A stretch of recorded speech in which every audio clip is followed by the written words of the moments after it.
Good evening, council, staff, and members of the audience. May I have a mover and seconder to call the meeting to order, please?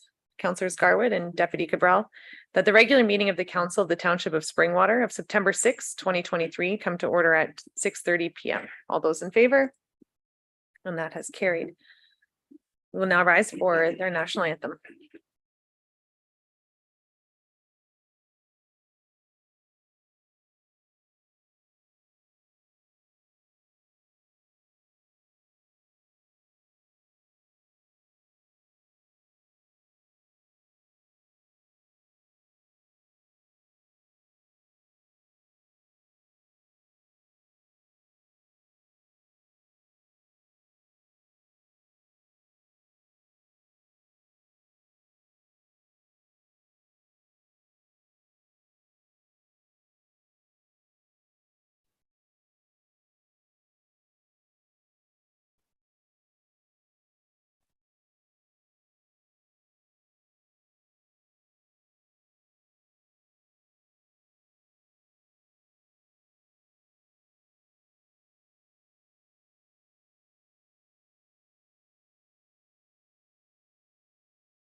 Council, are there any disclosures of pecuniary interest this evening?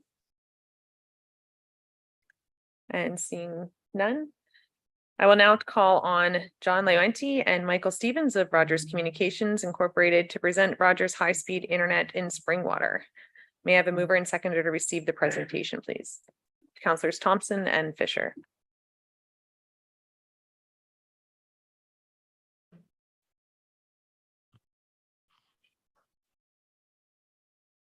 Good evening, Madam Mayor and members of council and residents of Springwater. My name is John Leonti. I am the Manager of Municipal Affairs for the province of Ontario, representing Rogers. Today I have with me Nicholas Ball, who is our Municipal Relations Specialist for all projects related to rural service expansion. First of all, I would like to thank you all for the opportunity to present to you today our slide deck, which will provide a high-level overview of Rogers' plan to extend their network into the underserved area of Springwater. So I will turn it over to Nicholas now, who will go through the slides of our presentation. Thank you. Good evening, everybody. Again, my name is Nicholas Ball from Rogers Communications, the Municipal and Utility Relations team for service expansion.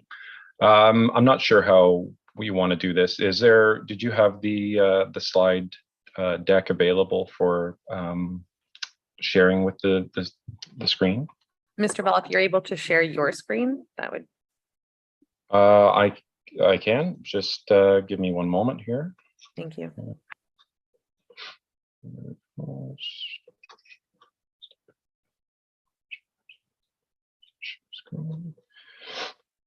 Okay, share. All right, so bear with me here.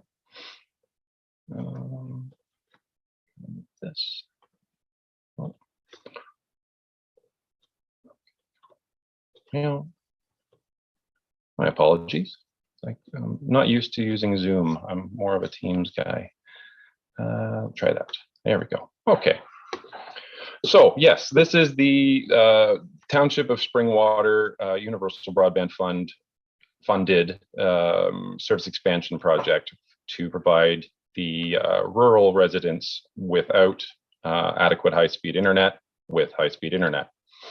Going through the agenda, it's going to be a very, as John said, it's very high level. So we're just going to go through a couple of touch points here. First of all, what is fiber to the home? So this is our leading edge technology to bring our fiber optic network to the Township of Springwater. So this means, you know, we're used to being in the rurals. I myself have been in the rurals for pretty much all of my life, and I know how much of a struggle it is when it comes to securing decent internet. So with fiber optic, we're looking at, you know, speeds up to one gigabit, which is incredible considering we're used to getting 5 or maybe 10 megabits a second as far as download speeds, which are dreary to say the least by today's standards. So high-speed internet to the rurals has been, a bit of a dream for myself. So I'm always quite happy to be part of explaining that this is coming to Ontario, to our rural residents in Ontario that would never have thought they were going to receive something like this. So I'm excited about that. With this, we get improved reliability. So again, you're used to, well, those of us that are on wireless internet or line of sight, you don't have quite the reliability as a fiber optic, light terminal connection. It's underground, it's safe, it's very high speed, and it's redundant with, I won't get into it, but we have various loops. So if one section goes down, there's a backup feed so that nobody really even notices that it's gone down or there's been an issue in one section. So it's quite reliable considering in comparison to previous technologies. With the rural service expansion and the fiber optic, it brings less furniture. So we're used to seeing Rogers, Bell, whomever in various subdivisions, and you used to seeing every 4 or 5 houses, you have a little box which feeds the various homes around, not too far, but you'll see them quite a bit. But with the fiber optic system, everything's underground, and anything that's not underground is going to be one of 3 for the Springwater project. It'll be 3 OLT cabinets, which I'll explain later in a later slide. Everything else will be a flush to grade PED, so a little box that's in the ground, and it's nothing that's going to obscure views, this, that, and the other thing. So a much less visually present project, which is nice as well. So the project scope, we're looking at addressing the internet requirements of residents and businesses in the township of Springwater. So existing, this is important, existing cabled areas are not currently planned to be overbuilt. So what this means is if your home, if you live in a more urbanized area within Springwater, let's say Elmvale, Minising, etc. So, a little more dense. They'll already have what the Infrastructure Ontario will deem to be a sufficient internet connection. So they won't be part of this particular project. This is more focusing on the rurals, the lines, the concessions, the homes that are, farmers' fields, etc. So we won't be overbuilding. You're looking at about 408 kilometers of new fiber to pass approximately 2,355 homes and businesses. So those figures are always going to be slightly flexible as we go through the design process, and when we have areas that are I'd say contested as far as saying that we don't have quality internet that's sufficient. So then there's the back and forth that needs to take place between Infrastructure Ontario. But we're part of those discussions to make sure that those that are without are provided.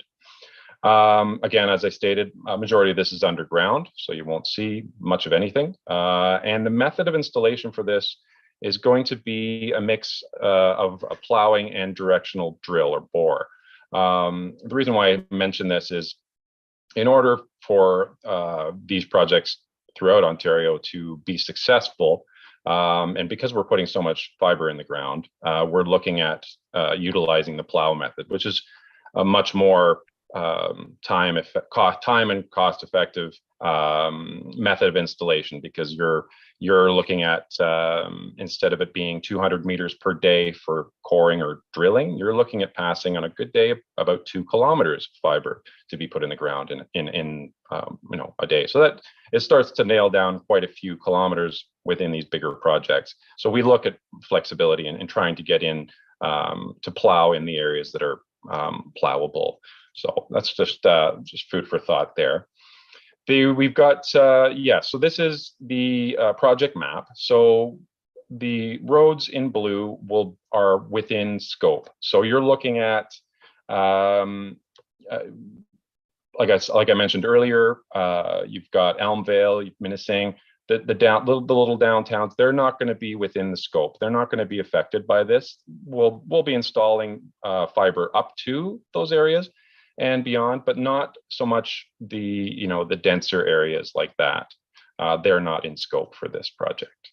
Okay. Right now, as far as the project scope breakdown, we're looking at about, by the end of 2024, we're estimating to have approximately 158-ish kilometers of plant in the ground, passing about 950 homes.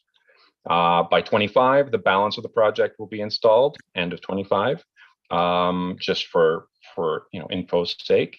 So that's kind of the rough idea of what we're looking at in as far as timelines for the project. Okay. As I mentioned earlier too, the OLT cabinets, the 3 cabinets that'll be installed, they'll be the yellow little triangles. They're not very easy to see, but it gives you a general area of where they're going to be,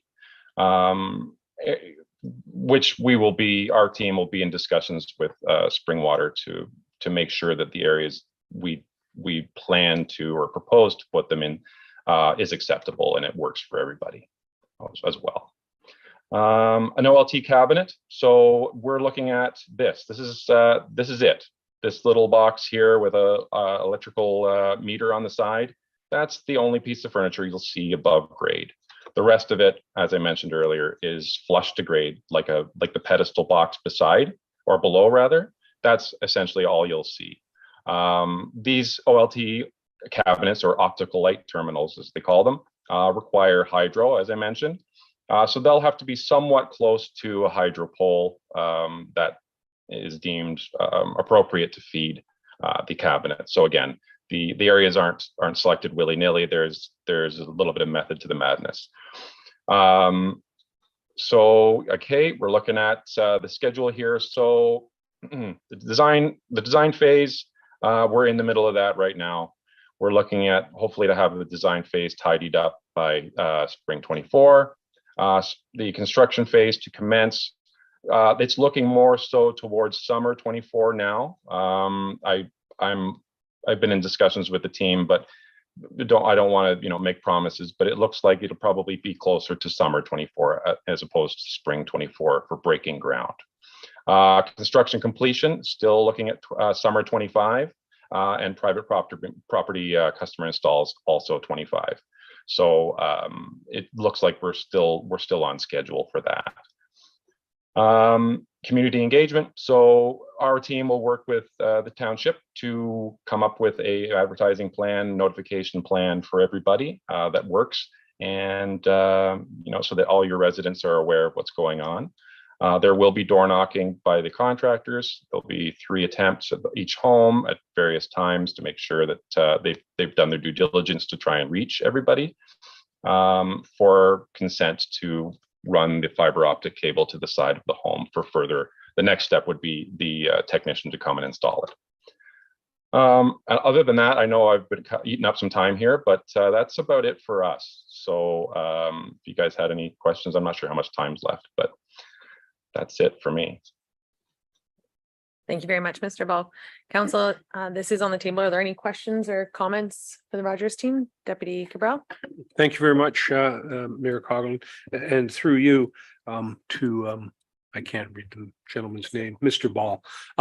When you're talking about the installation happening in 2024, will there be any opportunity for residents to know what stages the installation is going at throughout the township? Is there a specific area you're going to start at and a specific area you're going to finish at? That's the kind of scope likely we're going to be getting, questions on, because they're all going to be asking, when is it coming to my house type of thing?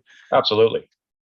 So when we come up with a plan as far as where we'd like to start or where we would attempt to start, what we can do is we can reach out to your team and say, okay, so this is what we're thinking. This is kind of the area of which we're planning to start.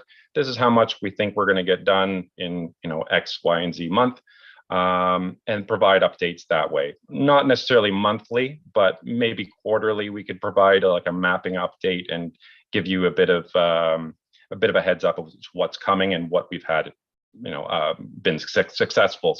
Into putting into the ground at that point.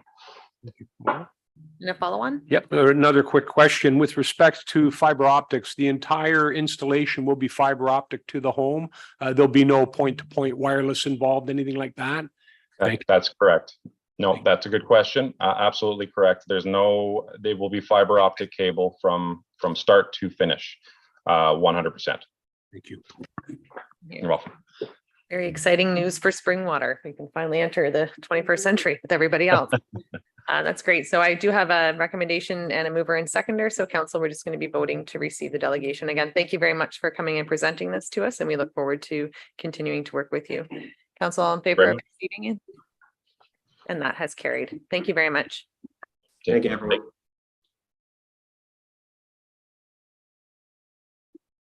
Right, council, we are now moving on to question period. Members of the public are invited to ask questions for council or make comment regarding any item on the agenda. Questions not on the agenda will be at the discretion of the chair. In order to accommodate the registration process for oral presentation, submissions will be accepted until 12 p.m. on the day of the meeting. In accordance with the procedure bylaw, the first 5 submissions will be accepted in order that they are received in a first come, first served basis for a total of 10 minutes. Clerk Ainsworth, have there been any submissions received? Thank you, Mayor Coughlin. There have been 2 submissions received. The first one from Joanna Bertram of 38 Eder Trail. And she states, I'm requesting information about the costs of direct mailer being sent to residents of Springwater Township and areas. I want to know the name of the company contracted to print the direct mailer, as well as the cost of same and the postal costs associated with the same. As a taxpayer, I want to know how tax dollars are being used. Thank you. I don't know if I go to CO Schmidt for that. Thank you, Mayor Coughlin, and through you to members of council. As that information is not public information at this stage and hasn't been shared with council, I would encourage council to direct staff to provide a report at our next meeting on September 20th with the details that are being requested, should council wish to walk that path. Thank you, CO Schmidt. And is there any concern with bringing that back at the next meeting? Will we have enough information at that time to provide a sufficient response to the resident? And would we not need maybe a little bit more time to provide a more fulsome response? Thank you, Mayor Coughlin. In my discussion with our communications officer today, we believe we're in a position to be able to provide the information at the September 20th meeting. Clerk Ainsworth, would that require a formal notice of motion, or it does? Okay. Deputy. Okay, we're an item for futures. Deputy Cabral, before we do. Yep. Thank you very much, Mayor Coughlin. Just on that point, I know when this came up, there was discussion surrounding stepping into it and then looking at where cost savings might be appropriate given the type of paper, the areas that we're going to be serviced. So I would ask that maybe a little bit more time might be desirable going forward to enable an accurate assessment. I think we've only done a couple, and whether or not there's any cost savings available to come yet, it might still be determined to see whether or not that is something that could happen. So I wouldn't want to be premature in saying that what we're paying right now is what we'll be paying, in 2 months or 3 months down the road, if there's opportunity to change paper, change ink, change printer, that kind of thing, and whether or not there's opportunity to do something like our recreational guide, where it's several pages in length and not quite as frequent. Okay, so more of an update then on how it's going. So more than just the actual cost of today. Councillor Fisher. I just wanted to add that I think it would be inaccurate, actually, the costing at this point. It would be a bit premature after two issues, but certainly in the near future, I think we'd have a handle on exactly how much it's costing us. Council, we could have an opportunity then as an item for future consideration, so it could be put on there, so that later on tonight, if we just wanted to make a note to have this residence question added to IFCs, then we can get that information as it's available. Thank you. And Clerk Ainsworth, are there any other submissions received? Thank you. There was a submission received from Gary Scanlon of 31 Waddy Road, and he states, the railway crossings in Springwater Township leave much to be desired. I have checked all the crossings and have found all to be in poor condition. There are missing boards, spikes sticking up, loose bolts, and shifting boards. These are dangerous conditions, especially for bicycles and motorcycles. The unsafe crossing on Highway 93 at Craighurst has already caused an accident with a senior motorcyclist suffering a broken shoulder in early June, as well as the crossing at Gill Road has never been in great repair in the past 50 years since I've lived here. The crossing at Wilson Road and Snow Valley Road is less than a year old and still requires repairs. Each crossing has a bump sign. In fact, some have more than one sign. So who is responsible for these signs? If there is a current schedule for repairs, is there a current schedule for repairs at these crossings? Does Springwater Township receive money from the railroad in order to cross our township roads? I am anxious to hear the discussion from councillors on this matter and to hear answers to my questions. Thank you. And is there follow on to that, Councillor Fisher, before I go to GM Ramdeo? GM Ramdeo?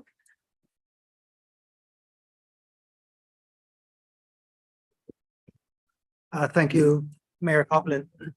Through you to all of council, I'll begin the answer, and we also have Manager Hall who can provide additional answers if need be. The railway crossings are the responsibility of the railway companies, and they do regular annual inspection of those railway crossings and also annual maintenance. For example, we are aware that the question referenced Gill Road.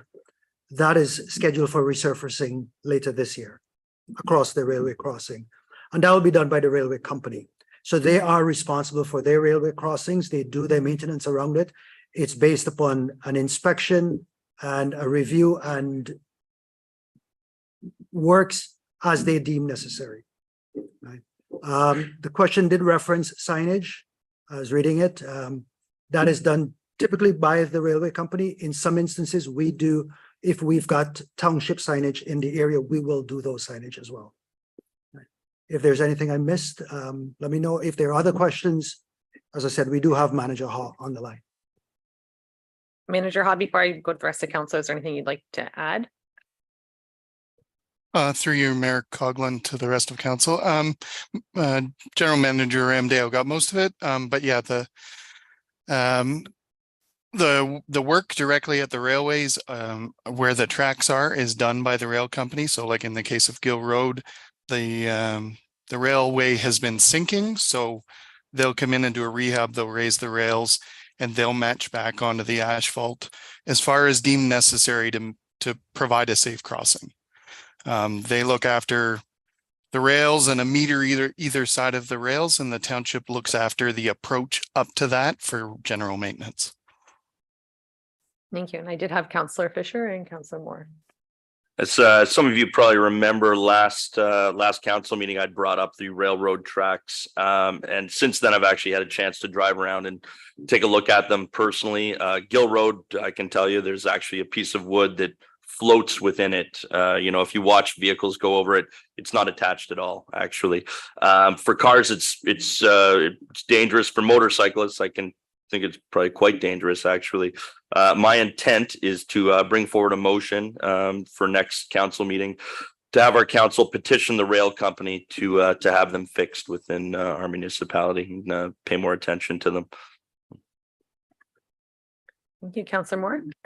Thank you, Mayor Coughlin, and just thank you to Councillor Fisher for bringing that up, because I would have hoped that Old Orchard Road would be added to that list, because we too have the same floating wood pieces in our crossing.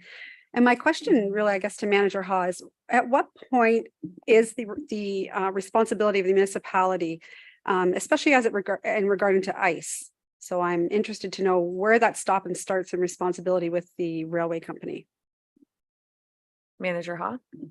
Yep, through you, Mayor Coughlin, to Councillor Moore. So the maintenance of the approach to the railway would be our responsibility under our responsibility of looking after the roads under winter maintenance. So sanding the approaches to either side of the rail, in the case of Old Orchard, because they're stop signs. So that would fall in under our responsibility.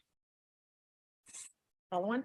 Thank you. And just for my awareness, the sight lines too, is it the municipality responsibility for clearing sight lines for overgrowth and shrubs, that type of thing? Manager Ha.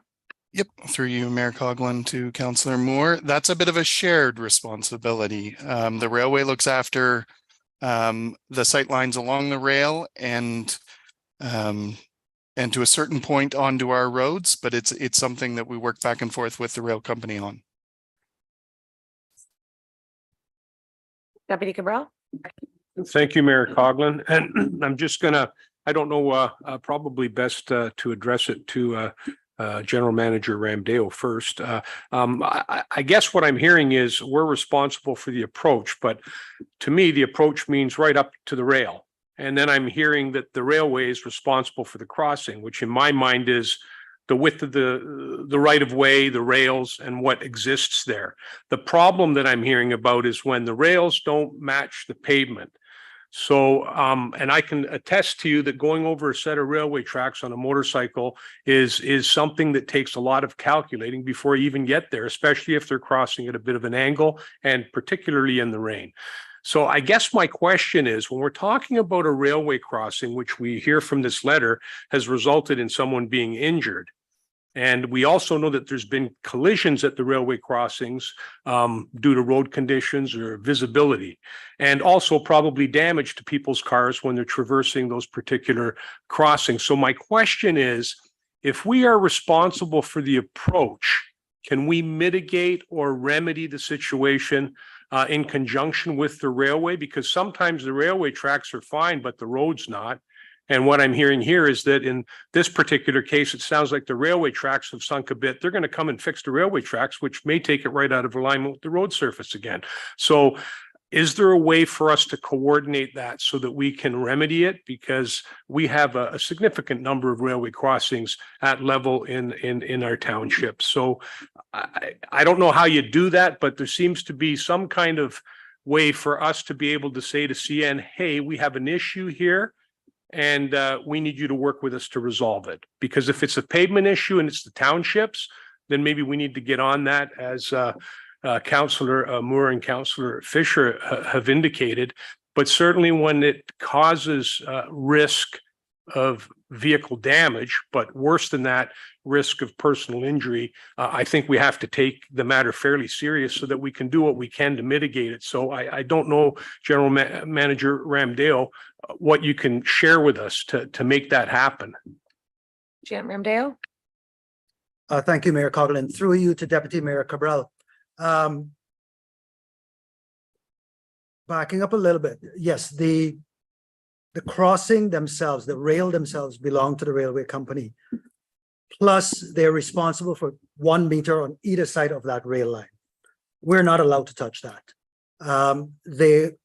As Manager Haas said, it is a shared responsibility in terms of sight lines.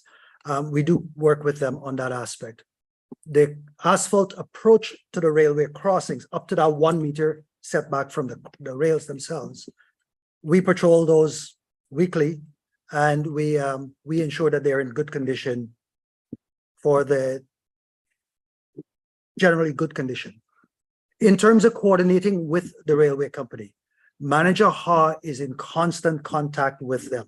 When I say constant contact, several times every year regarding various railway crossings, the works that are upcoming, the works that might be necessary, where they've observed, as we call them, floating rails, they bounce up and down, where they've observed that, and to be one of the conduits of information back to the railway company, and to get from the railway company what might be coming.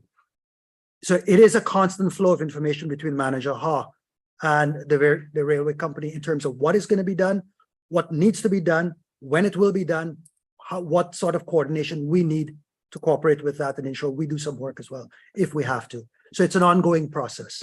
So that's what we do. Follow on and then Counselor Fisher.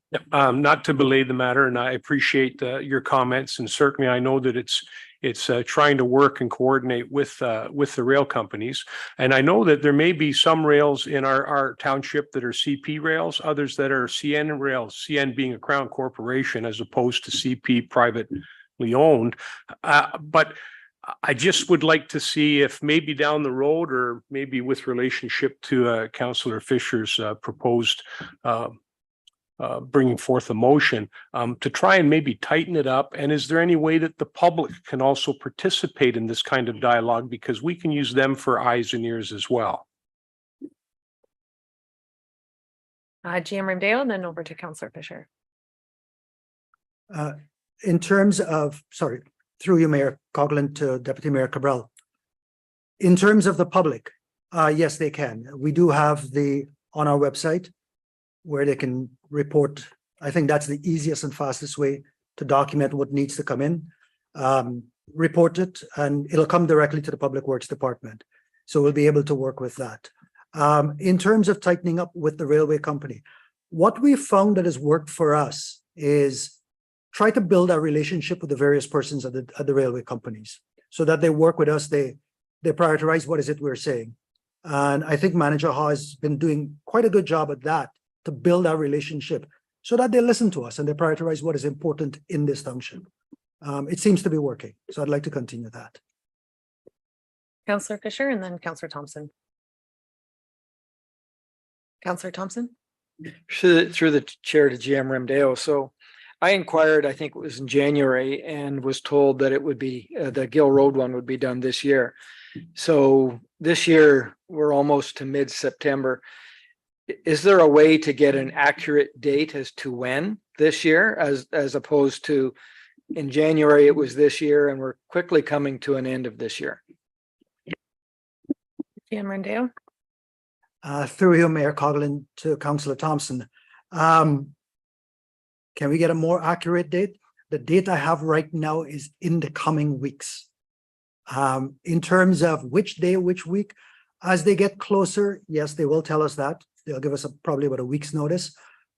The challenge that we found with the various railway companies is that all of these crossing upgrades need to go into their capital program almost a year in advance for the approvals in terms of the funding. And then it depends on contractors moving through, their work crews moving through. And that's been the challenge that we found with them. That's their challenge. We've been trying to work with them to ensure that they come to us faster than they go to others. Sometimes it works, sometimes it doesn't work as well. Right. But that's what we've been trying to work with them. Thank you. And as a follow-on again, GM Rimdale, understanding you said that there's a meter on either side, that we are not permitted to do work within. At what point, though, when we notice these, what residents and what we, as although we're not professionals, if we have residents concerned about this and it's taking a year to be addressed, aside from our council sending a letter and saying, hey, please come fix these, is there any other avenues that you might suggest that could be potentially successful, or is it just putting our name on the list? Through you, Mayor Coughlin, to all of council as well. Yes, there are avenues that we could use.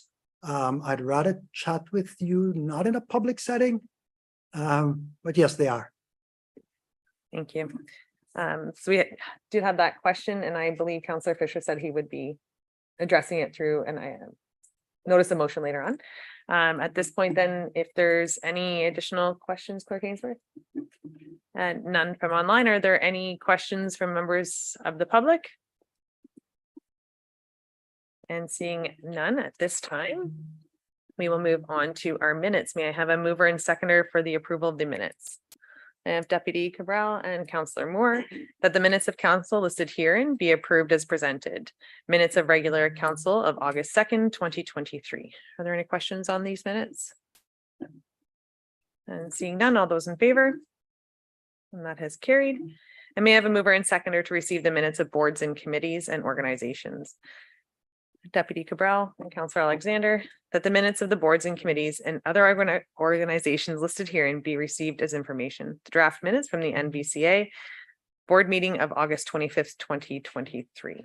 Are there any questions on this? And seeing none, all those in favor?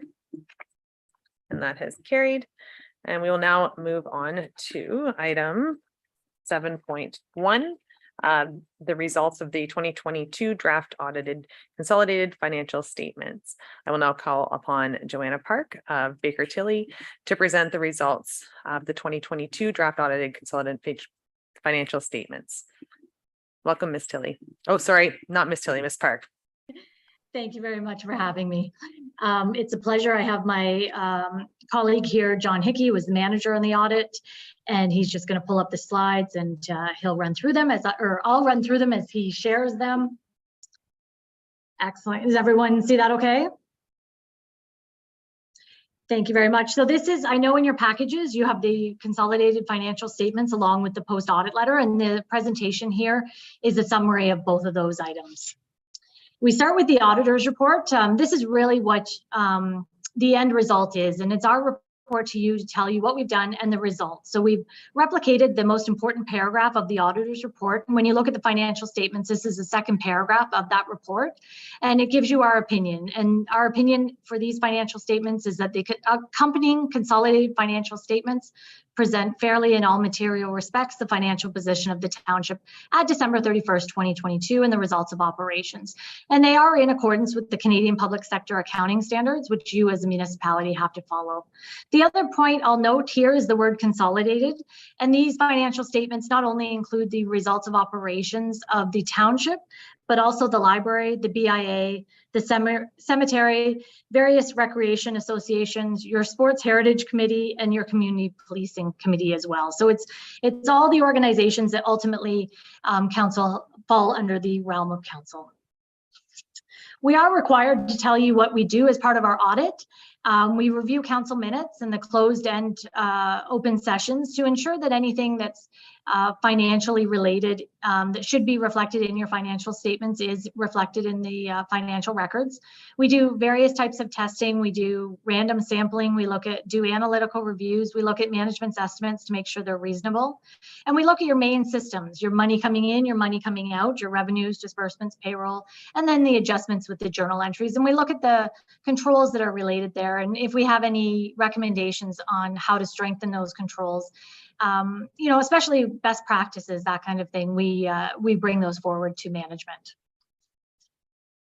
The audit is complete pending council's approval of the financial statements, and once that's done, then we have we get a signed representation letter, which is included in your packages, as well as legal letters. We ask your law firms that you work with to confirm that there are no outstanding matters, or if there are any, that they're if they can be reflected in the financial statements, that they are. A lot of times that's not the case. We had no significant difficulties encountered during the audit, no changes to our initial audit plan, no disagreements with management. And I'd just like to take this point before I forget to thank everyone involved in the audit for all their help and cooperation during the audit. We did have one restatement, and you'll notice that in your financial statements, there is a note to that. And it's a restatement for the prior year. You had contributed land that was valued at $3,065,000. And that should have been in the 2021 financial statements. It wasn't, so we restated the 2021 column. It had no impact to your annual surplus. It shows up, and I'll point it out, as a revenue, and then as an increase in your capital assets. And we didn't have any uncorrected audit differences. Now we get into the numbers. So to make it easier, instead of looking at a full page of financial statements or a full page of numbers, we've broken it down to different segments, and we start with the financial assets. Your largest one being your cash, $33.5 million. And we put a 5-year trend there just so you can kind of see the trends over the years. And you can see that the cash is significantly higher than it's been in the past. And that's a result of the surplus that you did have at the end of the year and the increase in your reserves and reserve funds, as well as you have money on hand at the end of the year in development charges and OCIF funding that wasn't spent at the end of the year. So it's sitting in your bank account to be spent in future periods. And we'll also see that there was a number of capital projects that weren't spent or weren't done during the year, which then also accounted for those surplus cash funds. Your investments at almost $7 million, most of that's invested in the one fund. You have trade and other receivables, just over $3 million. So that's amounts owing to you at the end of December. That increased a little bit there this year. $750,000 of that receivable is from FedDev for your rail trail. And that was money from the federal government that you received after year end. And then your taxes receivable, $2.4 million, up a little bit. One thing we look at as part of our audit is how much of that receivable, when you compare it to your total assessment base, how much is the receivable at the end of the year? And at the end of 2022, you're at 6.9%. The government or the ministry looks at a guideline of 10%. Anything below 10% is, in their eyes, is a good number. So 6.9% is definitely well within that threshold. So giving you $51.7 million in total financial assets. And then the next slide will just shows kind of a graphical representation of those numbers over the 5 years, again, to see the trend, and you can see the large cash amount at the end of 2022. The next slide is your financial liabilities. In a lot of cases is amounts owing or amounts you have on hand that you will be spending in future periods. So your accounts payable, $12.8 million. That increased this year. Most of it actually, almost all of it was because of money you have on hand for securities for subdivisions. So that's increased actually by $3.2 million. So that's money you just have on hand that they'll spend in the future for the subdivisions. And that's accounting for that increase there. You have deferred revenue obligatory reserve funds of $12.5 million. So included in that amount is development charges that you have on hand that you haven't spent of $8 million. Your Canada Community Building Fund, or previously known as gas tax money, of $1.8 million. And then your Ontario Community Infrastructure Fund, or OCIF funding, of $1.5 million. So that's the amounts you have on hand that you can spend and put in your budget for future periods. You have a little bit of other deferred revenue, and that's revenues that you've received that you haven't actually earned and you can spend in future periods. And then long-term debt, $2.4 million, and that's just going down by the principal payments. You have 4 loans at the end of December, 2 that come due soon in 2023 and 2024, and then the other 2 will come due in 2030. So your total financial assets are just under $28 million. And then again, we see the graphical representation there, and you can see the increase there in the payables and the deferred revenue obligatory reserve funds. And as I mentioned, it's not actually an increase in amounts that you owe, it's more of an increase in the amounts of cash you have on hand to spend in future periods. The next slide, the net financial assets, that first line there is just your financial assets minus your liabilities. And then we look at your non-financial assets, so assets that aren't easily converted into cash. The largest ones being your tangible capital assets, or the assets that you have, your roads, your infrastructure, buildings, that kind of thing. And these are recorded at the historical cost less the accumulated amortization. So they're being expensed over their useful life. And you have $161.8 million. It went up a little bit. Your total purchases or additions to capital assets this year were slightly higher at $6.2 million than your amortization at $5.7 million. And then when you take your net financial assets plus the non-financial assets, you get your accumulated surplus of $185.98 million. And we're going to see that number further on in the slides. Now, I apologize, this is, I don't like to show a slide full of numbers, but I'll just kind of tell you the purpose of this. The purpose of this slide is to show, when you look at your financial statements and your statement of operations, you're going to see that the budget is going to show an annual surplus of $8.6 million and the actual in 2022 of $7 million surplus. And I don't want anyone to say, you know, we didn't budget for an $8.6 million surplus.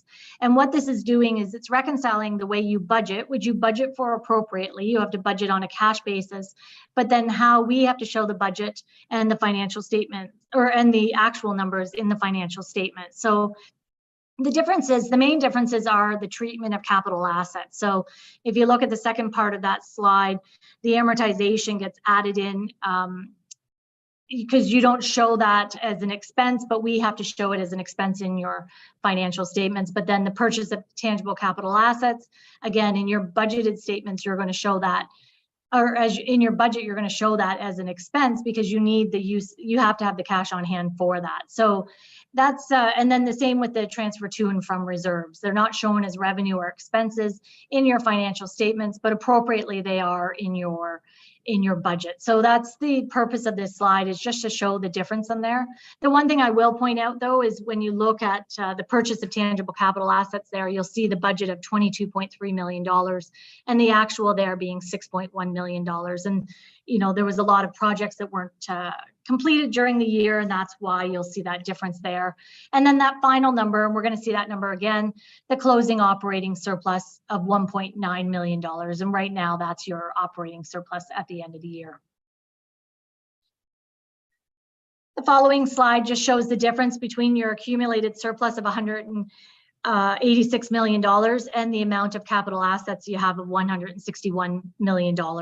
And the difference is there. It's good to have a gap there because it's showing that not all of your accumulated surplus has already been invested in capital assets. So the difference being your surpluses and the amounts you have in reserves and reserve funds. And again, just a snapshot here of the differences between your revenues and your expenses, and therefore your PSAB annual surplus.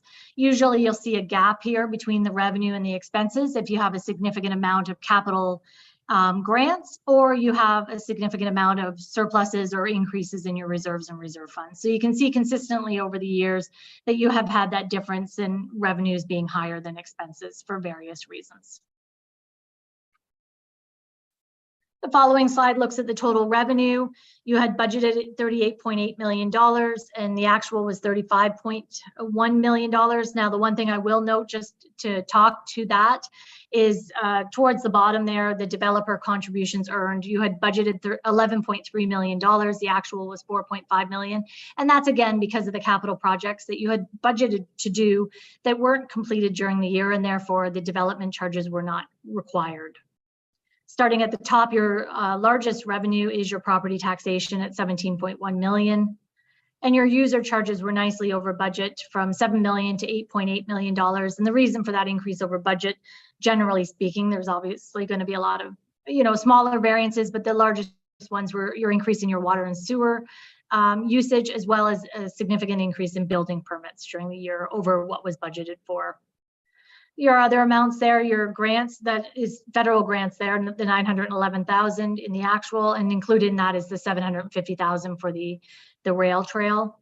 And then you have your province of Ontario, which just about $1 million of that 1.4 is your OMPF funding during the year, and then other grants that you get for various reasons during the year.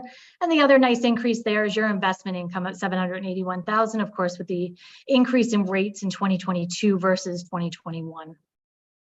And that gives you your $35.1 million in actual revenue in 2022. And the following slide just shows a pie chart of where you're getting your revenue from. And as with a lot of municipalities, almost 50% is coming from property taxation and 25% coming from user charges. And then, of course, the other amounts that are not insignificant, but when you look at this, smaller amounts, as well as the developer contributions earned.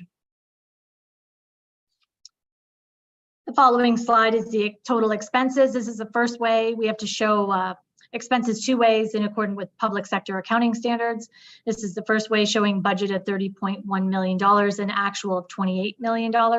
And these expenses don't include the capital assets, but they do include the amortization. So most items are actually under budget as I was going through. The only one that's not is protection services, which is expected that it wouldn't be because building services is included in that line. So with the increase in the user charges, of course, there'd be the offsetting increase in expenses to have all those building permits going on during the year. And the following slide, again, is just a pie chart to show the different departments, 30.5% for transportation services, 23.5% for protection, and 15% for environmental and general government. The following is the second way we have to show expenses, and it's more by the type of expenses. So salary and benefits, interest charges, materials, contracted services, rents and financial, external transfers, as well as amortization. And again, the bottom lines being exactly the same as on the previous slide, $28 million in total expenses. The following slide, again, just showing the where the split is, the salary and benefits being 35.8%. And that's pretty comparable to most municipalities. We usually find between 30 and 36% is the percentage of salary and benefits to total expenses. And then the rest being contracted services and a split between it and materials.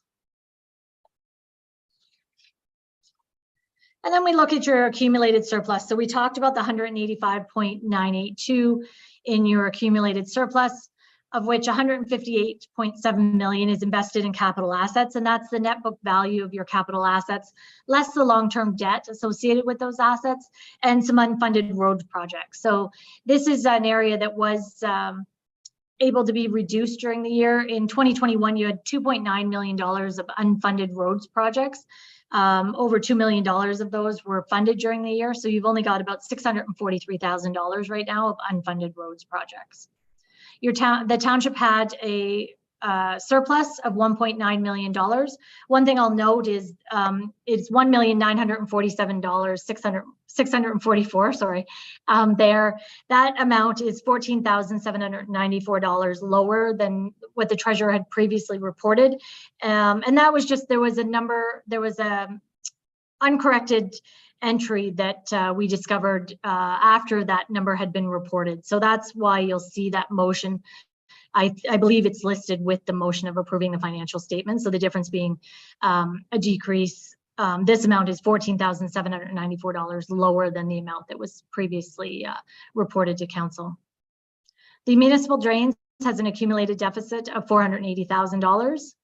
And then there's the reserves and reserve funds totaling $25.8 million, which is an increase of about $2.1 million year over year.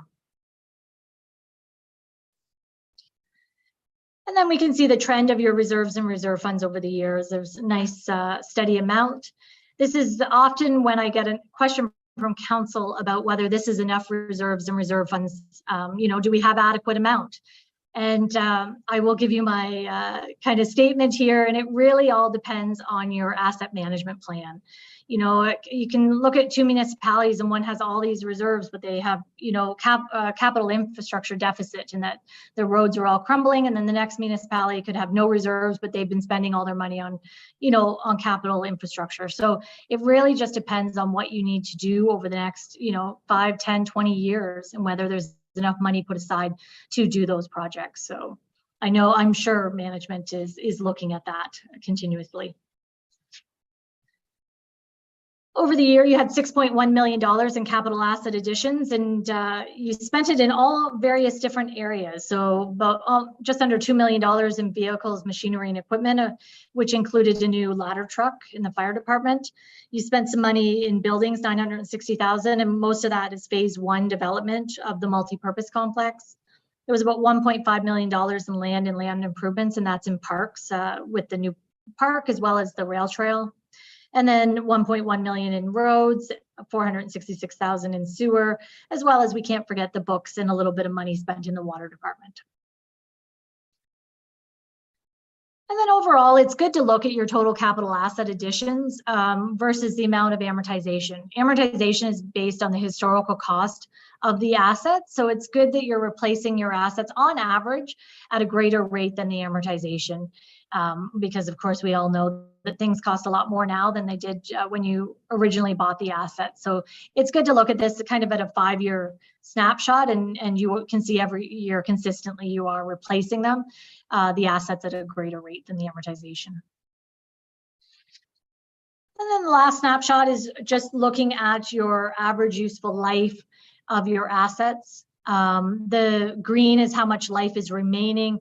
The red is how much has been written off already. The one, that may look the most concerning is your furniture and fixtures, but of course, as expected, they have a little less useful life. And those are usually the assets that you use for longer than the useful life to begin with, and they're not as the more expensive ones, if you will, generally speaking.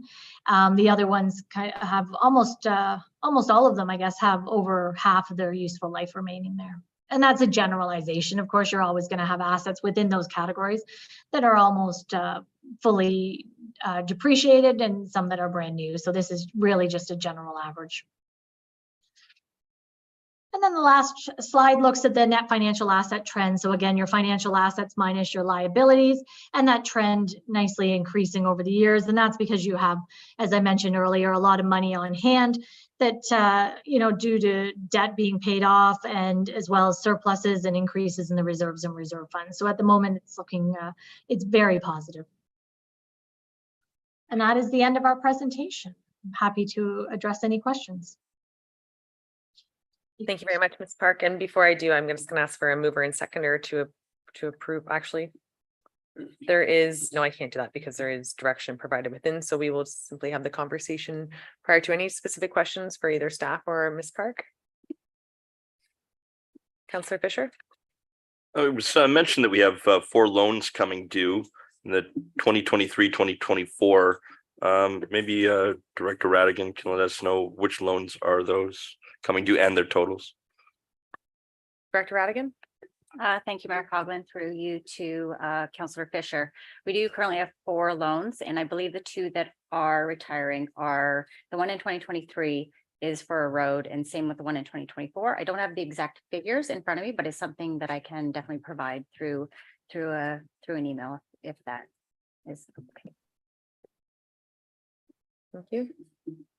Any additional questions or concerns? Cabral? Thank you, Mayor Coughlin. It's in respect of the debt itself. Speaking about the loans there, 2 are coming due. The other one, I believe, was 2030. I'm just curious to know, and maybe you could provide me with this information later, whether or not going forward it would be appropriate for use some of our surplus funds, let's call it that, to pay down that, or might not be, given the fact that we may have been able to borrow that money at a very, very attractive interest rate. So I wouldn't mind some kind of information on that, if it's to our advantage to simply try and pay it out. If it's works to taxpayers' benefit, obviously that might not be the case, but I certainly would like to know if that's possible. Director Radigan. Thank you, Mayor Coughlin, through you to Deputy Mayor Cabral. It is something we can look into. However, they are Infrastructure Ontario loans. I'm not sure if we can pay them off early. So it is something I could definitely look into, and I'll get back to you as well. Any further questions or comments? And seeing none, so there is direction before us to have A and B. So if there is any suggestions or amendments to be made, we can do that after it's been tabled. So at this point, I'll be looking for a mover and seconder for the motion as it's listed. Councillors Moore and Fisher, that the presentation from Barker Tilley KDN LLP regarding the results of the 2022 draft audited consolidated financial statements be received, and that the difference of 14,794 be allocated by reducing the following reserve allocations as previously approved. A is the 50% tax stabilization reserve, and B, the 50% recreation facility reserve. Are there any further questions or comments on this motion? And seeing none, all in favor? And that has carried. And may I have a mover and seconder to receive the 2022 reserves and reserve fund statement? I have Deputy Cabral and Garwood, that the reserves and reserve fund statement be received as information. Any questions on the motion? And seeing none, all those in favor? And that has carried. May I have a mover and seconder to approve the statement of development charge and cash in lieu of parkland reserve funds? Councillors Thompson and Moore, that the report from the Director of Finance regarding the 2022 statement of development charge and cash in lieu of parkland reserve funds dated September 6, 2023 be received, and that in accordance with Section 43 of the Development Charges Act 1997 and Section 42 of the Planning Act, that the staff report entitled 2022 statement of development charge and cash in lieu of Parkland Reserve Fund and appendices be submitted to council for approval and sent to the Minister of Municipal Affairs and Housing. And that in accordance with Bill 109, the More Homes for Everyone Act of 2022, the treasurer's statement Appendix A be made available to the public on the township's website. Are there any questions or comments on this? And seeing none, all those in favor? And that has carried.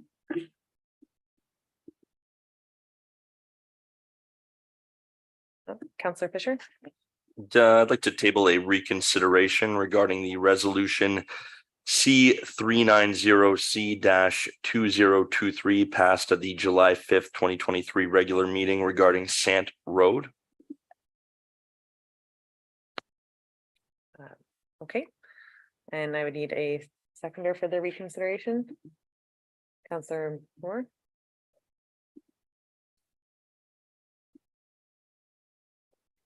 I don't know what it is, so I'm just waiting. So there's no discussion on a reconsideration, so I'm just waiting for your cue here. Clerk Ainsworth. Excuse me. Thank you through Mayor Hogland to council. The motion that's being reconsidered was regarding Sant Road, and it was direction to commence consultation process for the installation of speed humps on Sant Road. So that is the motion that is now being reconsidered. And Mayor Coughlin, if you could go directly to a vote, please. Council, all in favor of the reconsideration? And that has defeated.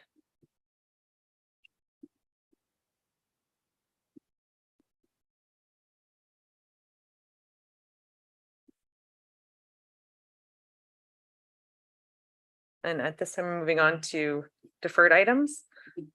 May I have a mover and seconder for the report regarding update on the winter maintenance of Old Second beyond Sutton Heights? A mover and seconder for this, Deputy Cabral and Councillor Thompson, that the report from the senior engineering technologist regarding the update on winter maintenance of Old Second South beyond Sutton Heights dated May 17th, 2023 be received, and that council endorse the original staff recommendation from the April 19th, 2023 staff report, namely that the road surface remain as is and that staff be directed to move forward with the trial use of a 4x4 pickup trucks for winter maintenance on this stretch of roadway. Are there any questions on this? Councillor Fisher?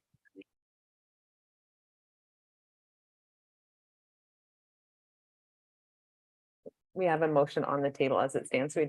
I do believe we have to wait until this has been dealt with to have a reconsideration. Clerk Ainsworth, just to confirm. So we do have before us, this is on the Old Second South, and this is just for the proposed winter maintenance, which was deferred to this meeting. Nothing on that one. Councillor Fisher? All right.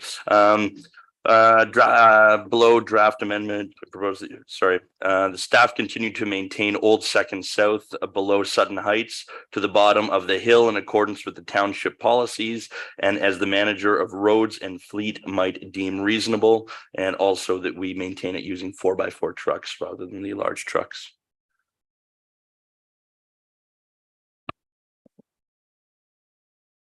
I would need and I'm assuming that's an amendment or a question? Amendment? Sorry, an amendment. Yeah. And seconded by Deputy Cabral. And before we do continue, Councillor Fisher, I'm just going to ask if you can re-explain that, because what I heard with the 4x4 trucks kind of sounded similar. And from what I understand right now, there is no winter maintenance established. So is this suggesting that now we do provide winter maintenance? We do provide winter maintenance. I can read it again. Please. I can turn on my microphone too, sorry. All right, that the staff continue to maintain Old Second South below Sutton Heights to the bottom of the hill in accordance with the township policies and as the manager of the roads and fleet might deem reasonable, and also utilize 4x4 trucks to do so. I'm just going to turn to GM Ramdeo. The beginning of your statement said that the township continue to maintain, but as I understand it right now, we don't maintain. So the continuance of, I'm curious if this is a continued level of service. To my understanding right now, this is a 3-season road that the township has never. My apologies. Yeah, that we'd extend the maintenance from the top to the bottom. We presently maintain the top. Deputy Cabral. So thank you. I'm a bit confused because when I read the recommendation on here, that's exactly what I take away from it, is basically what you just said, Councillor Fisher. So I'm happy to support that, but I'm reading this, namely that the road surface remain as is and that staff be directed to move forward with the trial use of 4x4 pickup trucks for winter maintenance on this stretch of road beyond Sutton Heights. So I'm just a bit confused. I want to be totally clear on this. Are we voting on the same thing? My apologies. Essentially, we are. I'm sorry. And I guess then I'm just gonna ask Councillor Fisher if you can highlight for us then the difference between the motion that sits before us and the changes that you're proposing.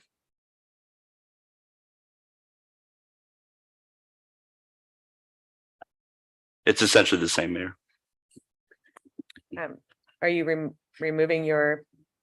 Yes. Thank you. So council, we do have before us that there's a trial use of 4x4 pickup trucks on the maintenance stretch. So the way I read this, that we are not binding the township to an additional level of service. However, we are going to try to see what we can do to provide the best level of service that we can in working with the residents there. So this, what I see is status quo from where we are with the increase of using 4x4 pickup trucks. Deputy Cabral.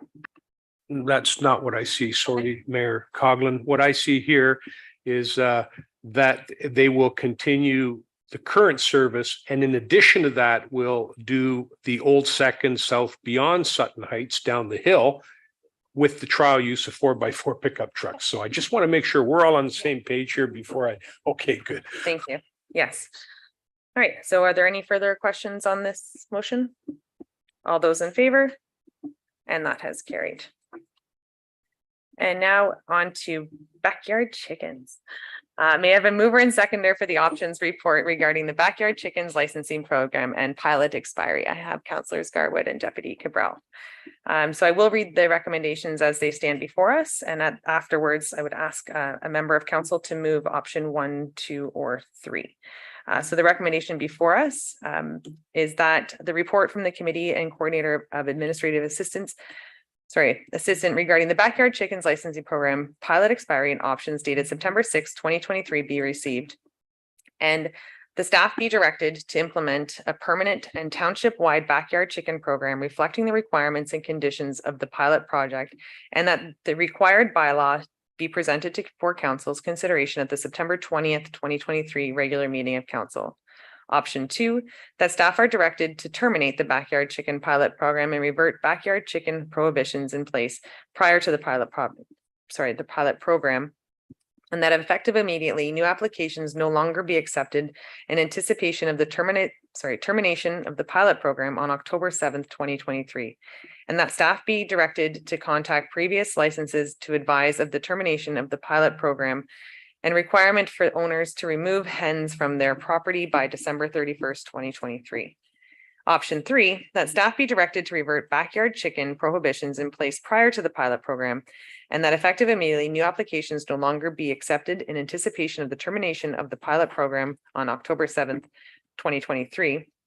Notwithstanding the cancellation of the Springwater backyard chicken pilot program, where a person has lawfully keeping hen or hens as part of the Springwater backyard chicken pilot licensing program, and that person may continue to keep that hen or hens until the hens have died despite the end of the pilot, in accordance with the following.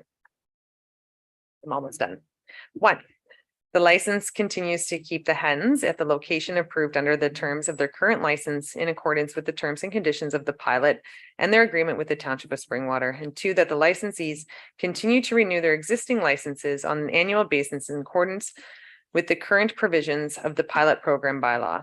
3, the Simcoe Muskoka District Health Unit has not determined that the keeping of the hen or hens jeopardizes the public health or health of the particular hen in causing community disruption. And 4, that the persons provides the township with the information on their hens upon request so that to clearly identify them, as well as the information as requested by and to the satisfaction of the township. I'm looking for a mover and seconder. I would ask for a mover of a recommendation, then I will call for a seconder of that recommendation. I have Counselor Garwood. And option number. Thank you, Mayor Coughlin. I'd like to move option number 1, please. And looking for a seconder for option number 1, I have Counselor Thompson. Are there any questions or comments on the recommendations, Deputy Cabral? Thank you, Mayor Coughlin. Just a few comments with respect to continuing the pilot project permanency. I think there should be an amnesty period for folks who, reading the report, it seemed there were a number of folks that complaints came in with that were not involved with the program. I think it's good for us to know where the chickens are. So I would suggest that we have an amnesty period moving forward so that those people can come into compliance and get a permit if they're planning on keeping chickens. I also think that anybody with the permit has to obviously comply with and adhere to it. And I think there should be some mechanism in there as well for permit holders where the permit can be revoked. And it should be right in the policy going forward. I think it also provides, like I say, brings people who are keeping chickens illegally, gives them the opportunity to come into compliance, and it allows us to know where the chickens are. I also would like to comment that in the report, it talked about possibly increasing the fee. I wouldn't necessarily be in support of that. I think that this program in and of itself is very similar to some of our recreational programs, which are subsidized by the township. So, and because of the educational aspect, because of the nature aspect of it and the community aspect of it, I would prefer to see the registration fee remain the same. Going to turn to Clerk Ainsworth on that first. Thank you. Through you to Deputy Mayor Cabral. In regards to an amnesty period, we have one open file with bylaw currently, but the resident is working towards adherence to the conditions with the knowledge that this was coming to council this evening. We were just waiting for this decision to happen before moving forward or advising them that the pilot program was completed. So other than that, there are no open contraventions or bylaw files in that regard. So there wouldn't be anything to clean up with that. Following Deputy Cabral. Yeah, thank you very much. And I do appreciate that, Clerk Ainsworth, but I'm thinking about the folks that we don't know about. I'm thinking about the folks that may have chickens that we're not aware of because we haven't had a complaint on them. And I think part of the process should be letting those folks know that there is a permit to be had. And if they know that there's a permit to be had and they continue to keep chickens, then of course bylaw would be involved and they would know what the ramifications would be. So that's kind of where I was heading with it, as opposed to the single person that wants to come into compliance just for a period of time. Clerk Ainsworth and then Councillor Fisher. Thank you. Through you to Deputy Mayor Cabral. That has been our process the entire time. So if we did receive a bylaw complaint, they would be advised of the pilot program, be provided with the application, and then be given time to go through the application process. Bylaw wouldn't go in asking them to remove their hens. They would just educate them and let them go through the process. Councillor Fisher. I think the deputy mayor is correct. I think that there are far more people with flocks of chickens throughout Springwater than are registered. I think we already know that. One thing that's been raised with myself from the agricultural community, which I really think we should be leaning on for information here, is that avian influenza it's a serious concern. It can really wipe out people's livelihoods. It's a serious concern for farmers. I've even researched it through the CDC and the Canadian Food Inspection Agency. They all agree that backyard chickens and the socializing of flocks with migratory birds can actually spread avian influenza. So much so that I'll tell you, Toronto, St. Thomas, Chatham, Kent, Wellington North, and Strathroy have all said no to backyard chickens. I'm not proposing that, but I think we should definitely put a number on it with an amnesty period for people to come forward, register. One of the biggest reasons is so that if there is disease, if there are dead birds, that we can track this and actually isolate it for farmers. So I think there's some importance there. Thank you, Councillor Fisher. Councillor Alexander. Thank you, Mayor Coughlin. It's more of a question, I was assuming to bylaw, but I'm not sure. What is our, like, if there's a complaint and bylaw comes involved, do we have the expertise on staff or do we go to the health unit? Because a lot of the issues when I was researching this are cleanliness, proper disposal of chicken waste, all that kind of stuff that may be not really in our area of expertise to ensure that people are actually caring for these birds properly. Clerk Ainsworth? Thank you through to council. Staff utilize regulations and information from OMAFRA that's how the pilot program was originally drafted.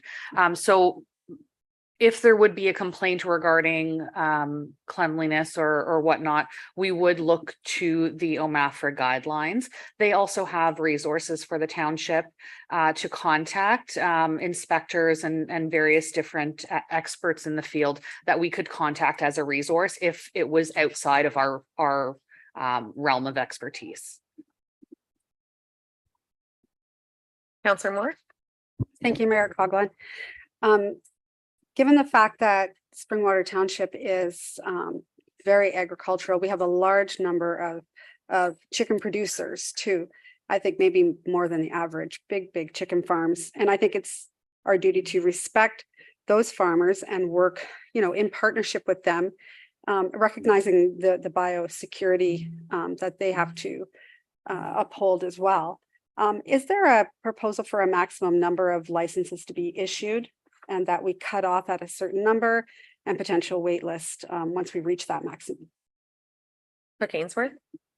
Thank you through the mayor to council. That is definitely something that council can implement.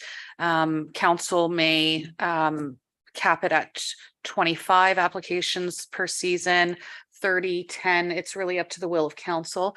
Different municipalities have done different levels of this kind of thing, whether leaving it completely open or having a cap. The township has not received a huge influx of interest, but that could be because of the pilot program. Some residents may not be willing to put in the funds that it costs for a coop and all of the equipment, knowing that the program might be removed. So there could be further interest if the program would become permanent, but council could put a cap. If that cap was put in place and staff found that the interest was much more than that cap, we could report back, advise council and see if council wanted to change that or remain the same. Councillor Moore, follow on. Thank you. Well, I would like to propose a cap then at this time. I am in favor of option number one, but with an amendment that we cap, say, at 25 licenses. And given the fact that we are increasing our population too by leaps and bounds right now. I have a seconder, Deputy Mayor Cabral. And before we do go to vote on that, Clerk Ainsworth, how many licenses have we issued to date? Thank you. I will have to turn to Coordinator Elliott for that information, please. Thank you. I'm just thinking, yeah, I was hopeful that it was less than 25, but if it was 27 and I didn't want to have to go and take 2 away from someone. So as long as we are far underneath that, thank you for that, Coordinator Elliott. Council has told me that we're at 5. Yeah, so we've issued 18 over the course of we've had 18 applications. We've issued 13 over the course of the entire program, on average 6 a year. That's great. Thank you for that information. So we do have an amendment that there be a cap of 25 placed on the annual licensing. Deputy Cabral? Thank you, Mayor Coughlin. I certainly can't say I'm not in agreement with a cap. However, I am mindful of the fact that if this goes forward and it's no longer a pilot program, I think the interest might actually be sufficient. I would ask that maybe the 25 be increased to possibly 40 to get a handle on what happens by the end of the year. I don't know. I'm basically just talking about the number, but I am in support of a cap. I just think given that it was 18 for the pilot, I think there might be a little bit more interest. And of course, it'll only be those people who actually come out and apply, but at least we'd know what the threshold is in advance. Some people are going to want to do it and some people are not, but it's kind of tough if they do, especially you got a couple that just want to have chickens, and then you got another couple that has some kids that want to engage in the educational aspect now are not going to get that opportunity. So that's the only thing I'm saying is maybe 10 or 15 more per year type of thing. Counselor Garwood. Thank you, Mayor Coughlin. So just looking at the report and looking at the total numbers, we're talking, and just to clarify, maybe I'll direct this to Councillor Moore. If you're putting the 25 or recommending 25, you'd say 25 licenses per year, correct? Thank you. So 5 licenses in 2023. I think 25 is a good number.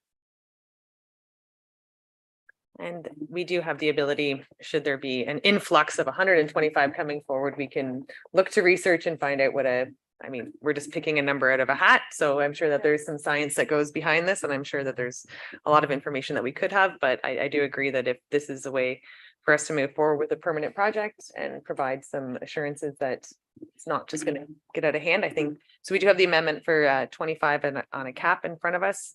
Council, all those in favor of the amendment? And the amendment has carried.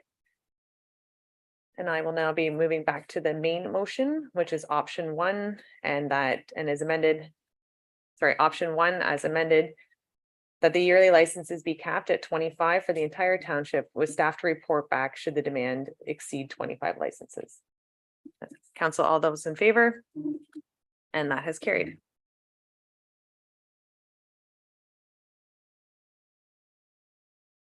And we are now moving on to our crossing guard program. May I have a mover and seconder for the options report regarding the crossing guard program? I have Deputy Cabral and Councillor Garwood. The recommendations before us, that the report from the manager of legislative services and clerk regarding the crossing guard program options dated September 6, 2023 be received. And that recommendation number 1, that council hereby approve the following wage for crossing guards, a flat rate of $33 per hour, or to pay band 1 of the non-union / management salary grid 2365 to 2766 for the 2023 rates, and that council hereby approve a standby rate for $10 a day. Or number 2, recommendation that council hereby determines the following level of service for crossing guards and hours, that the crossing, number 1 is that the crossing guard services only be provided before and after school, and that 2, that the crossing guard services be provided before school, lunchtime, and after school at all locations. So we do have 2 separate recommendations before us, and I think council, to move forward, we would have option 1, and we will, can we split this and vote into 2? I would appreciate that. Thank you. So first we'll go with just recommendation number 1. So I would need a mover and seconder to have this on the floor for discussion between options 1 and 2. I have Councillor Alexander and Councillor Garwood. So now we can have the conversation of the flat rate. I need someone to, are you moving option 1, Councillor Alexander, or 2? I would be moving option 2. So we have option 2, and Councillor Garwood, are you still fine to be seconding that? That is great. Councils are.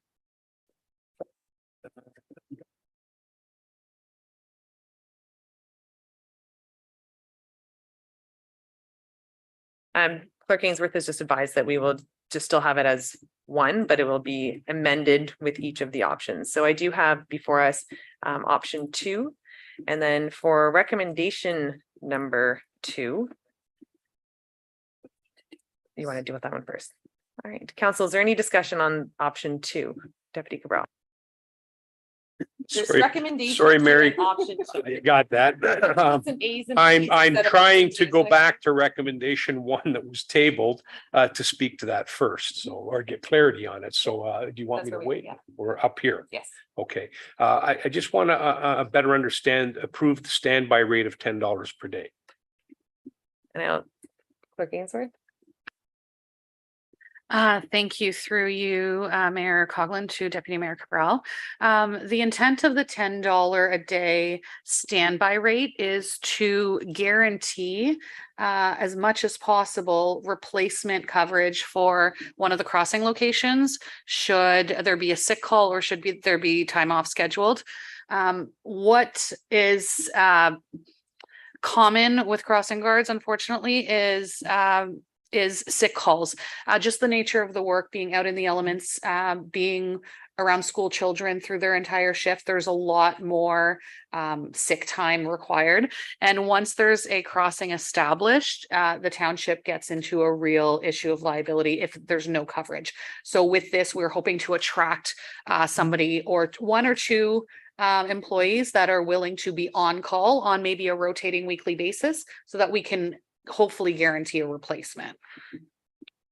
Follow on, Deputy Cabral? Thank you, Clerk Ainsworth. It's just it wasn't specified here, so I didn't know per the resolution whether or not it applied to the crossing guards or whether it only applied to the standby crossing guards. So I just needed that clarification. Thank you.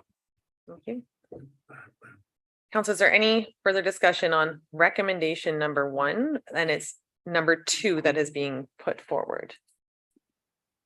And seeing no more, I can now move on to recommendation number 2. We will be voting on it together.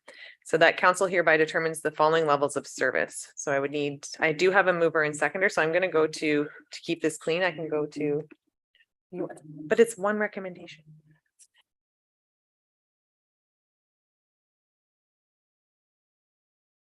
We will do that. Let's go right back. And if this is a problem for you, you can take it up with me later.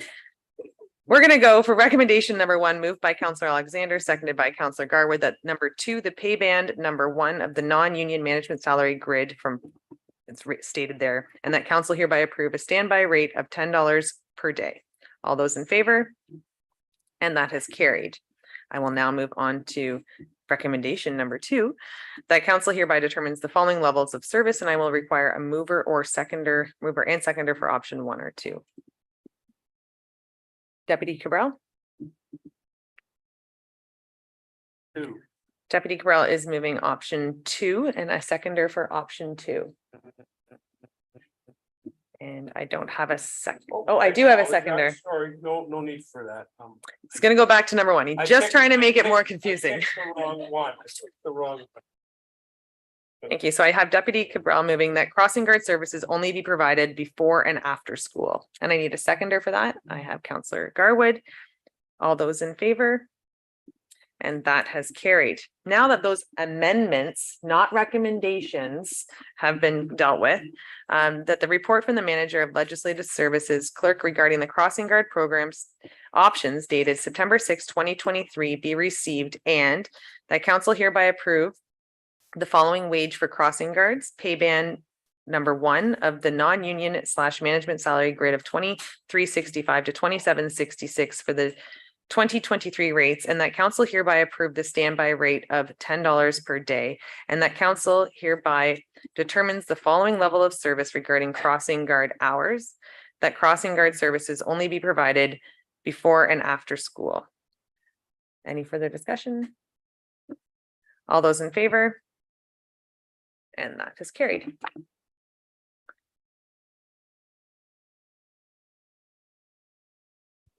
We are going to take a quick bio and we will be right back.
All right, council, we are now on 9.3, the council discretionary donation funds policy. May I have a mover and seconder for the report regarding the council discretionary funds policy? I have Deputy Cabral and Councillor Moore that the report from the Director of Finance regarding the draft council discretionary donation funds policies dated September 6th, 2023 be received, and that council provide direction with respect to the council discretionary funds policy. At this time, we open the floor for questions and comments. Deputy Cabral.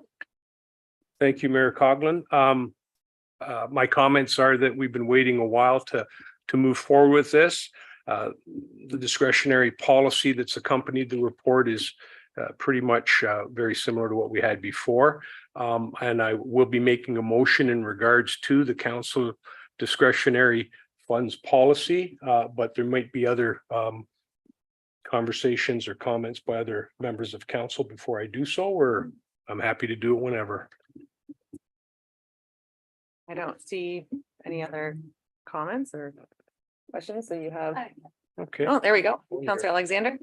I just have a general comment before Deputy Mayor Cabral puts forward his motion. As he mentioned, this has been on the table since budget, so I feel like it's been quite a long time. From my perspective, I have a certain level of frustration that we're still discussing this. I just personally, I don't understand how I have a personal discretionary fund that I can use to go play golf with, but we're still debating a policy that has set guidelines and full transparency on how we're going to use funds that go directly back into our community. So just a general comment. On that note, I still have the same general comments that I've had since the beginning. I think that this policy has the potential to be controversial, corrupt, and viewed by people as buying votes. I think that this is against legal advice, against our corporate policy, and inconsistent with the Municipal Act. And it's also undemocratic, in my opinion, whereby decisions are made by council as a whole and not by individual council members. That's my comments.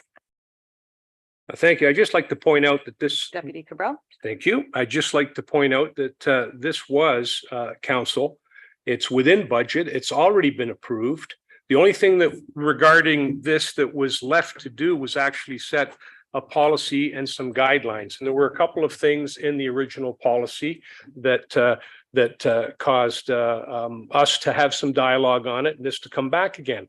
In respect of the report, trying to compare this discretionary fund with the Collingwood inquiry just doesn't fit. And I think placing the word donation in here when donation was never part of the original conversation tends to try and open up the door, I believe, to suggesting that there is something in the Municipal Act. I would also say that certainly the section that was alluded to with respect to giving donations and making certain concessions made available to commercial and industrial entities, that's to keep everybody, municipalities on the same playing field so that there's no incentives for certain people to do certain things within a municipality as far as bringing industry or that there. This policy here is just something, and I think the first part of my motion will be that the word donation is removed from here. Because it was a council discretionary fund where the councillor and the member of council involved in whatever event or project or activity or service, which in the opinion of the member of council would be meaningful, beneficial, and worthwhile to the residents in the ward or the township as a whole. That's what this was for. It was for the member of council to be involved from start to finish. This is not about just donating money to any particular group or entity. That's not it at all. And I think when it came to the question of possibly using it to one's advantage, that's why we changed it so that in an election year, these funds would not be available at all. And it is totally transparent because it's going to be posted on the website and it's going to be the community itself is going to be involved in it. So the first motion I would like to make is that the word donation in the policy is struck in every instance because it's not a donation fund. And I need a seconder for that. Counselor Alexander, and is there a suggestion, Deputy Cabral just removed completely, or is there a specific word that you would like to have replaced? Just that word needs to be taken out, but I'd like to, there's a couple of other changes here I'd like to also propose. If you could let me finish, I'd Altogether? appreciate it. Thank you. All together then? The- You want Yeah, all the there's changes? just a couple Okay. more. And I'll double check. Yeah, yeah.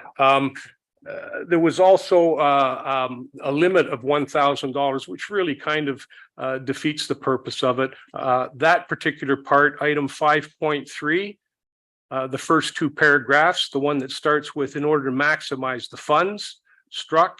And the second bullet point, maximum amount of discretionary donations, 1,000, struck. The second bullet, an eligible recipient can only receive discretionary donation funds once per calendar year. I'd like that to remain.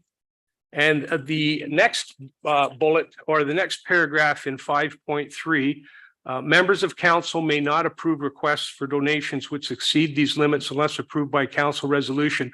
I would like that struck up until the line that starts to remain. So members of council may not approve requests for donation funds which exceed these limits unless approved by council resolution, struck.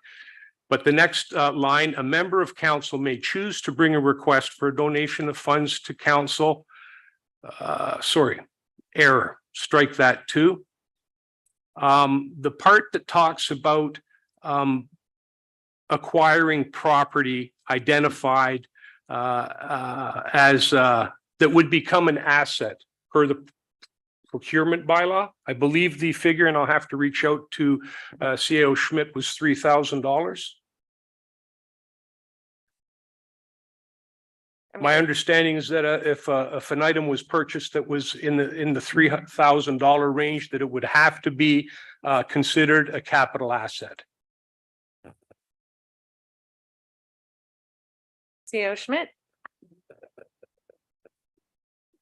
Through you, Mayor Coggan, to Deputy Mayor Cabral. Just in conversation, Deputy Mayor Cabral, with our Director of Finance, I'm not sure that that's necessarily accurate with regards to the $3,000 limit, but something we can take a It peek struck at. me that at one of the meetings, that was the number, and that was one of the reasons why we didn't want to go over that number, was because it would become a capital asset. Again, through you, Mayor Coughlin, to Deputy Mayor Cabral, it's something I'd have to take back and take a look at. I don't believe that's actually written in the procurement bylaw. It may have been stated in the meeting, but again, I would have to take a peek at what that conversation, the full extent of that conversation. Okay, I apologize. Then the only part that I would like to see remain in here would be an eligible recipient can only receive discretionary donation funds once per calendar year. And the part that talks about any purchase of any assets that are to be owned by the township or installed on township property will become property of the township. Does that make sense there? It's gonna give the clerk just a quick minute with it. Do you want the highlighted? If we could use, if you can use your highlighted, or how about I switch it? So basically,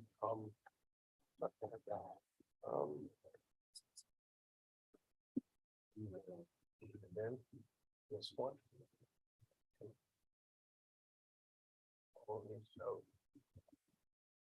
And this part here, purchase of any assets that are to be purchase of any assets that are to be owned by the township or installed on township property will become property of the township. That's it. Okay.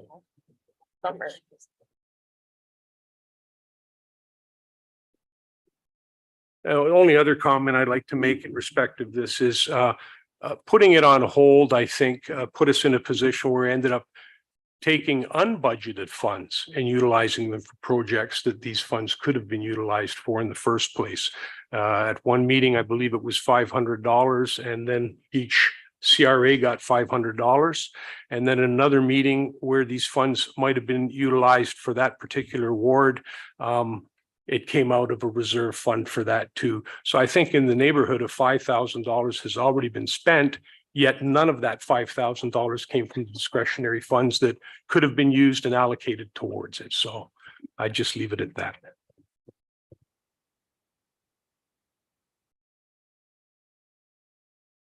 Clerk Ainsworth. Oh, just your mic. Thank you. Just for clarification, as I'm drafting the amendment, Deputy Mayor Cabral, you had mentioned in your second piece of the amendment, a limit of $1,000, but I'm not seeing it highlighted here. Remove where it states a limit of $1,000. Next one. Right there. Out. Okay. Anything that's in yellow is out. Can you just go back?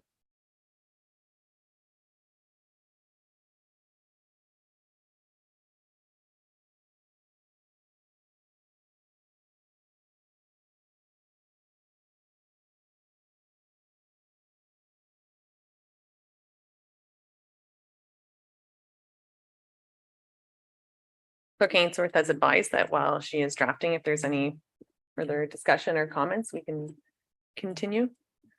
Councillor Garwood and Councillor Moore. Thank you, Mayor Coughlin. Just, I'd like a recorded vote, please. Councillor Moore. Thank you, Mayor Coughlin. If we're changing the name or potentially changing the name, could we maybe then refer to it as a councillor expense policy like they do for the city of Barrie? I'm happy to that change. I just want to see the word donation removed and struck from the document. Thank you.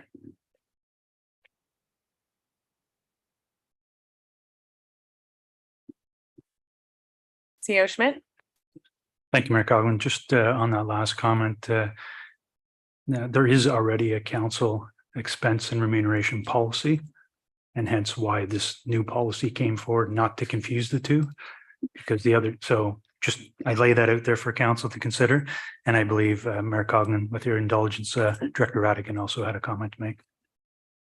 Director Radigan. Thank you, Mayor Coughlin. Through you to members of council. Part of the delay is the result of needing to receive all members of council's feedback, and there was an additional delay as a result of that. So staff did try to bring this back as soon as possible. But with limited procurement expertise in-house as well, we did reach out to Marilyn Brown, which is our procurement lawyer, for the additional advice, because our role and our goal is to ensure we do provide and inform council of any potential risks or even opportunities. So I do apologize if there was a delay, but staff did do everything we could under our control to ensure we brought this forward in a timely manner. Thank you. Thank you. And before Clerk Ainsworth does read it out, Deputy Carell, from what I saw, we're striking that goods on township property. So I'm just going to use a basketball net. So if I choose to purchase a basketball net and I put it on the township property, we're suggesting that is not now township property. It is. So we are leaving that in or striking it. If an act. So you're saying An asset is purchased with these funds, or if an asset is installed on township property, that they will become township assets. They will not remain with whatever organization or whatever community group we might be working with to bring it forth. It would become township property.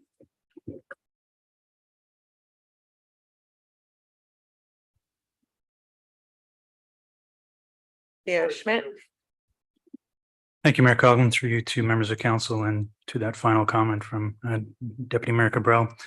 I do caution members of council with regards to purchase of assets on behalf of the township. That delegated authority has been provided to staff, and you have a procurement bylaw that you've approved whereby staff are being directed to procure goods on behalf of the township. The Municipal Act speaks to the procurement of goods and services. It's council as a whole that has authority to procure goods and services on behalf of the municipality.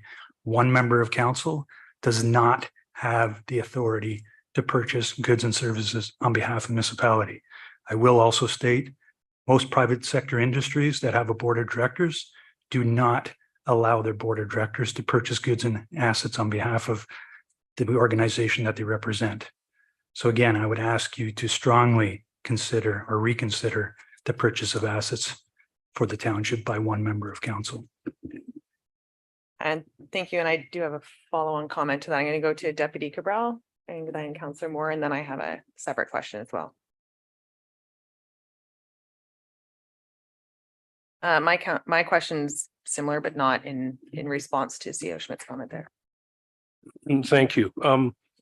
And I appreciate CEO Schmidt's comments. And if that is the case, then I would suggest that the aspect of an asset or property does not fall or become property of the township. I mean, that's the way around this. The other opportunity, which I'm surprised didn't come forward, is that there could be a mechanism in place to have staff make a recommendation on how the procurement bylaw could be modified in order to allow a council member to work with staff in order to make the community event or community purchase or whatever it is that we happen to be doing for our community, something that could be worked into it. So I guess as an amendment would be for staff to report back on how this discretionary fund could be utilized to, say, buy a basketball net for one of the playgrounds where the kids are looking for one out of the discretionary fund, and then have staff facilitate it so that staff can procure it, because staff is procuring it on behalf of the member and the community at large. And I think in some cases, that's what happens with some of our CRAs. They probably want to purchase something and they may very well purchase it with staff looking after the actual purchase component. So just as Councillor Alexander said, I mean, I go to a conference, whichever one I want, and I have to be the judge of whether or not it's an applicable conference, applicable to my role as a councillor.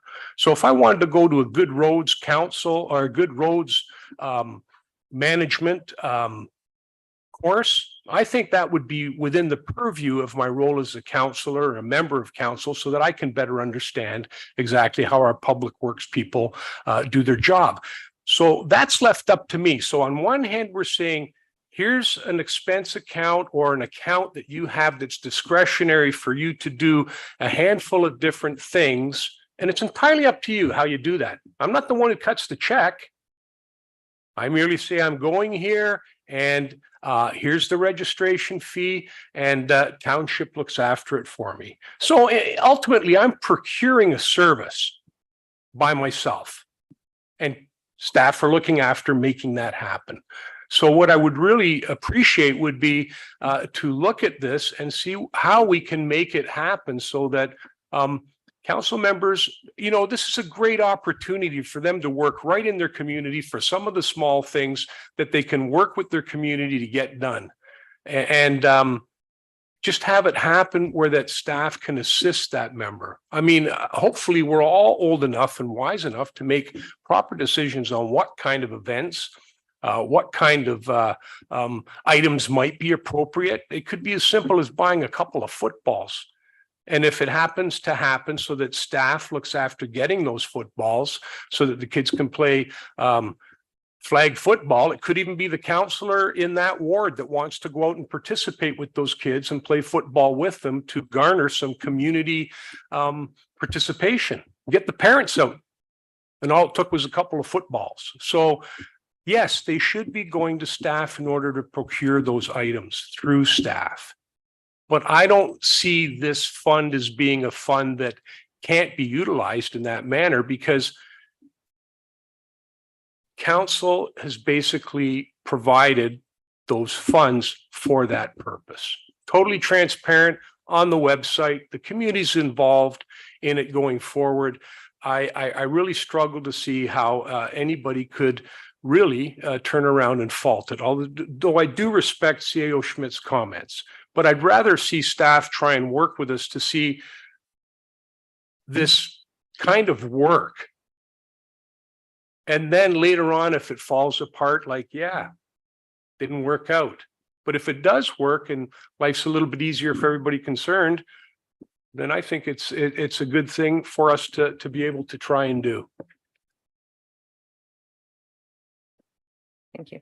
On that, while I can totally validate wanting to get community assets, whether it's buying a couple footballs, we don't, as individual members, have the ability to direct any member of staff to do anything at any time. As simple as that sounds, go to Barrie and grab a couple footballs. We do not, as individual members. As a council as a whole, absolutely we do. And earlier in your discussions describing, you said there was $5,000 that was provided to the community while we were waiting for this policy to come forward. That's fantastic. We already have avenues in place to get that money into the community. Again, I'm going to reiterate that I do not see a need for this policy. I see it opening doors to more potential than it needs to be. I also would like to point out that with our council expenses and the existing policy that we have, that is approved by the office of the mayor. So every single thing that comes forward, whether it's 2 footballs in Barrie that you think needs to be in Minising, is that now going to be approved by the office of the mayor? Or is this intended to just move right through? Because I'm hearing this as there's no checks and balances. It's literally, yes, you said old enough and wise enough. And while I assure you I'm getting old enough and wise enough, and I hear from the community all the time as to what we need, we're elected to make decisions together, not as one-offs and individuals. The problem I see with saying working with staff and having staff help us to do something, that sounds great, but it's literally an individual member of council going to an individual member of staff and providing them with direction. I see that as contentious issues because that's completely against the Municipal Act. So rather than by resolution of council, but I do apologize. I have said all these comments before. I don't want to waste everyone's time with how I feel about it. But again, this is not something that I will support. And I know that it's moving forward. So I just really hope that, and thank you to staff for trying to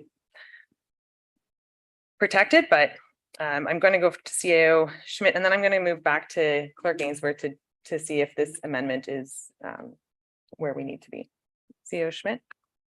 Thank you, Mayor Coughlin. If I may just respond to Deputy Mayor Cabral's comments, and again, maybe hopefully provide some clarification. So Deputy Mayor Cabral, again, don't want to debate this with you per se, but the training and development piece, I understand your comment and you're absolutely correct. However, training and development, the exception there is that that's excluded. There's an exemption in our procurement bylaw for training and development. So it's not necessarily considered as part of that procurement bylaw. So it is separate from that. And I would agree with you that yes, each member of council, whether it be Springwater or any other council, needs some funds to be able to exercise their responsibilities as a councillor. So I definitely agree with that. And that's what that $1,000, if you will, that's in our council expense policy is there for.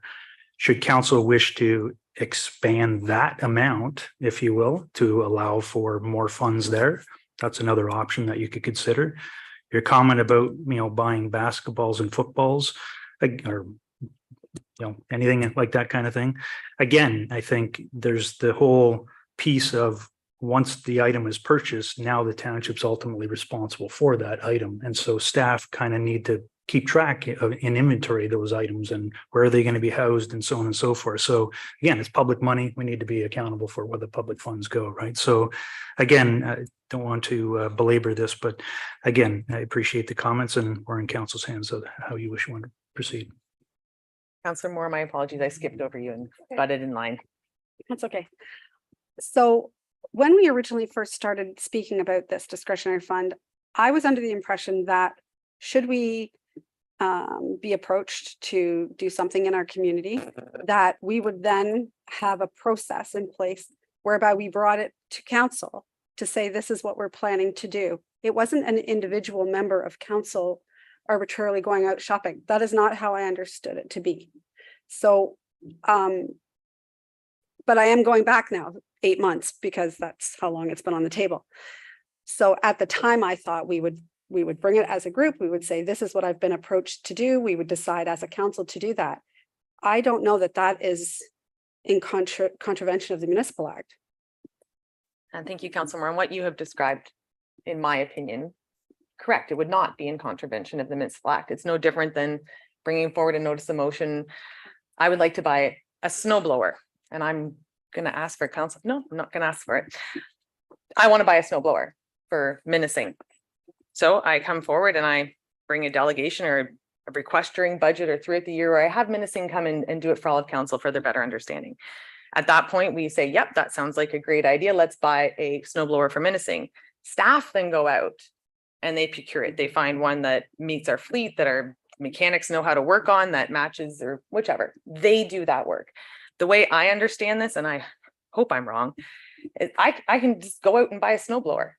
And then I put it up on the website and it says, I've now bought a snow blower. And I may have gone to my friend who owns a used snowblower lot and bought the snowblower for 3 times. And while I understand and I've heard the light and the candle and holding ourselves accountable, we are creating policy that's going to be here after us. It's going to be here for the next councils and whoever wants to do it. So while no, I'm not looking and questioning the integrity. We are creating a policy whereby we are opening the door for someone to potentially go out and, you know, hire their stonemason husband to make a monument at the end of the road and be like, hey, I rolled it over and here's my $6,000. And while I would hope that we all elect upstanding and old enough and wise enough people to make decisions that are sound, I don't want to put a policy in place in a corporation that opens us up to allow for that to happen. I truly believe this council has already done great things. We fight like we're great at fighting, but I think we also make good decisions. And if there's a community need, it needs to be decided by all of us, not by one individual member of council spending that money, because it does not sit right in my gut. And that's the reason why I continue to push back on it. But Deputy Cabral, to not labor this any further, I do have the amendment. If I can switch you seats and you can go over that with Clerk Ainsworth after your comment to ensure. No, I, you know, if we're going to vote on it, we're going to vote on it. If there's a misinterpretation of what the meaning of this particular $4,000 fund was to be utilized for, then that's what it was. In the policy, it basically said that if a member wanted to come before council and say, here's what I'm doing, that they would be given that opportunity. But the idea here was for small items, you know, like we might be talking $500, we might be talking $300, was to actually make it available to the council, the ward councillor, the member of council, so that they could utilize it for the basically community events, community projects in their own community that they were going to be involved in. So if you want to think about it in any other way, almost as CAO Schmidt put it, it's almost like put $4,000 into my remuneration account that I can utilize within my ward. Basically, that's kind of what he was suggesting. And that would be fine too, because you would utilize it in the same fashion. But what it allows you to do is basically $250 for a particular event that you're going to be involved with. And when you look at the policy, there's guidelines in there that dictate how it's going to be handled, that receipts have to be provided. And you know what? Like, people can do whatever they want. And you're right. Not everybody's going to be upstanding. Maybe not. We can't prevent that. We hear about it all the time. People who are corrupt. And I'm not going to suggest that that's the case on this council. As a matter of fact, I would suggest the exact opposite. So that was the focus on it. Council already approved this. The only thing we were looking for was a policy in order for members of council to be able to utilize it. So I would ask to call the vote. There's an amendment on the floor. So if you're removing the amendment, then we can do that. I don't actually know procedurally if the vote is, so you're calling for the vote on the amendment. So we have an amendment on the floor and I have Clerk Ainsworth to read the amendment. And Clerk Ainsworth is asking for your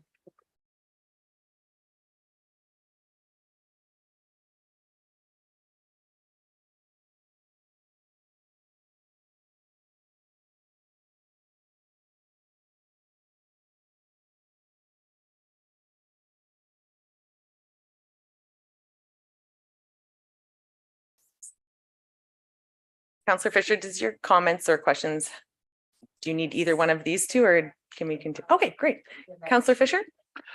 Maybe just for my own clarification, I'm looking at other people's faces here, so maybe they have the same questions. So we as individual counselors have that money to spend. However, right, it was my original understanding that we do come before council. That's sort of an envelope of money that Phil has for Ward 5. Then I would still come, and as a council, we would decide. Is that, or do I just go out and? Because CAO Schmidt? We can. You can. Thank you, Mayor Coggan. yeah, I believe through you to Councillor Fisher, that was what staff was getting behind. We could get behind that.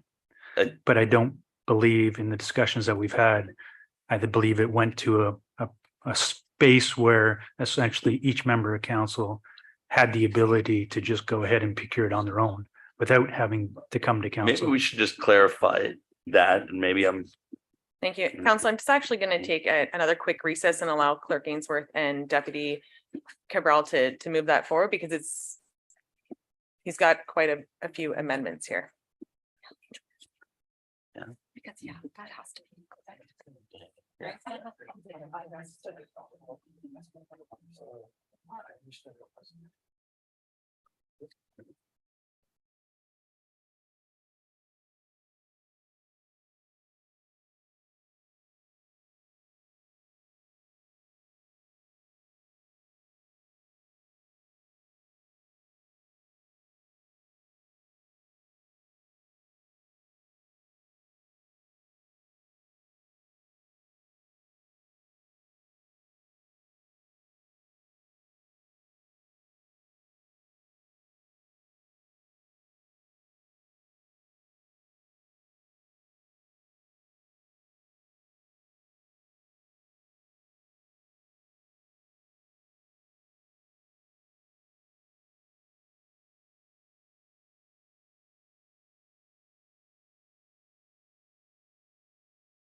It's a snow blower in Ward 5. Phil gets a snow blower in Ward 5. That's it. That then came back to have that. And the only way to make that possible is where it's by the individual member of council gets to make a decision, which is where I started pushing back because under no circumstances that's undemocratic. It's not proper. So I'm just going to look for clarification from CO Schmidt, and then I will go to Alexander and Garwood. Thank you, Mayor Coggan. I believe, as you've noted, that's the understanding of staff as well, is that originally it came before council. Council as a whole would be making the decision, although the ward council would be bringing the initiative forward. And I believe through subsequent discussions, that has changed, whereby essentially not wanting to speak for any members of council, but the direction provided to staff is that a member of council would have the authority to move forward without bringing it forward for the rest of the council's endorsement. I have Alexander Garwood and Deputy Cabral. Can I don't know if I'm not sure how to do this. If I make a motion or I just, can I ask, as much as I hate to do this, because I just complained about the fact that we've been talking about this for 8 months, I think potentially we could defer this to next meeting. I think we've gone through multiple iterations of this policy going back and forth. And I feel like nobody at this table fully understands what we're about to vote on right now. And it's important what we're voting on. So I would like to take a step back and have us all be able to fully review it and understand and maybe ask the questions to staff or however, and potentially bring this back at the next meeting when we would all feel comfortable voting. Thank you, Councillor Alexander. I have Councillor Garwood, Deputy Cabral, and then we can. Thank you, Mayor Coughlin. So while I agree that we should have information before we make decisions, As has been mentioned many times, this has been on the table for 8 months, so there shouldn't be any confusion here. But I am confused. I can see the looks on others as well.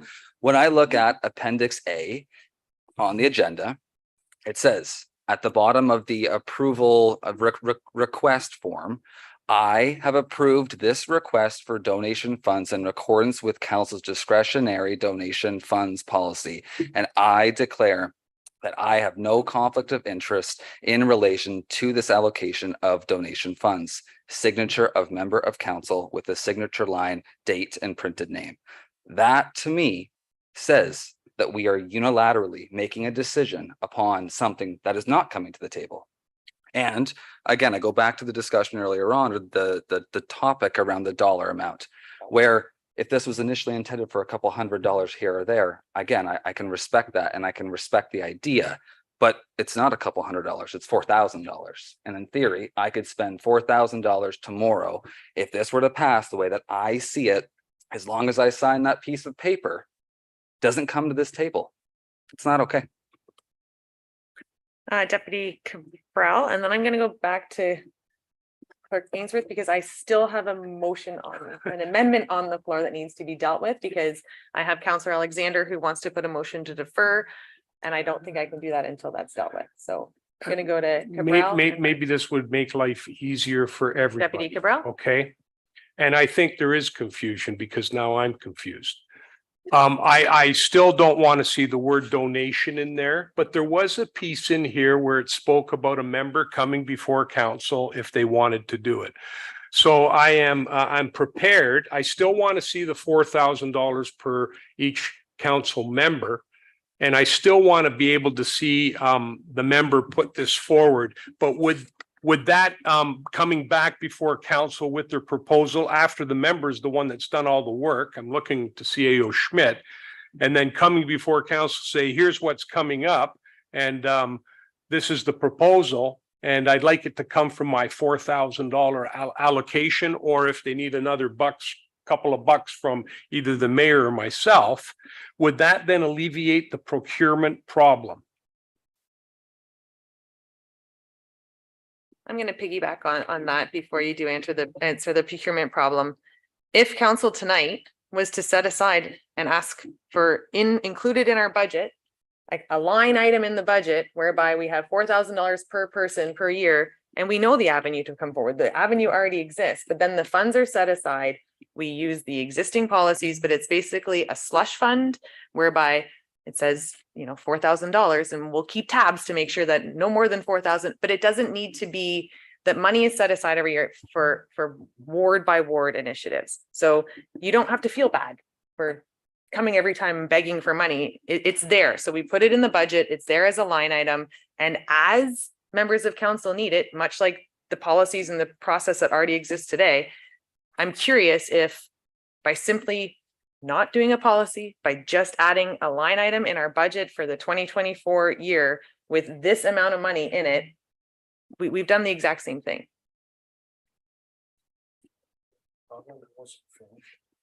Deputy Cabral. Thank you. I understand what we're talking about here, and I'm looking at this policy. I think the policy itself is still valid. What I'm hearing is that folks thought that they would be able to get the application, run it through, and then come back and say, here's what I'd like to do out of my allocation per se. And that's how it would happen. And if that's the case, if that's what we're looking to do, the policy is still valid. I don't think we want to see the $1,000 limit. So I would still want to see that removed. And I don't think I want to see the word donation in there because it's not a donation.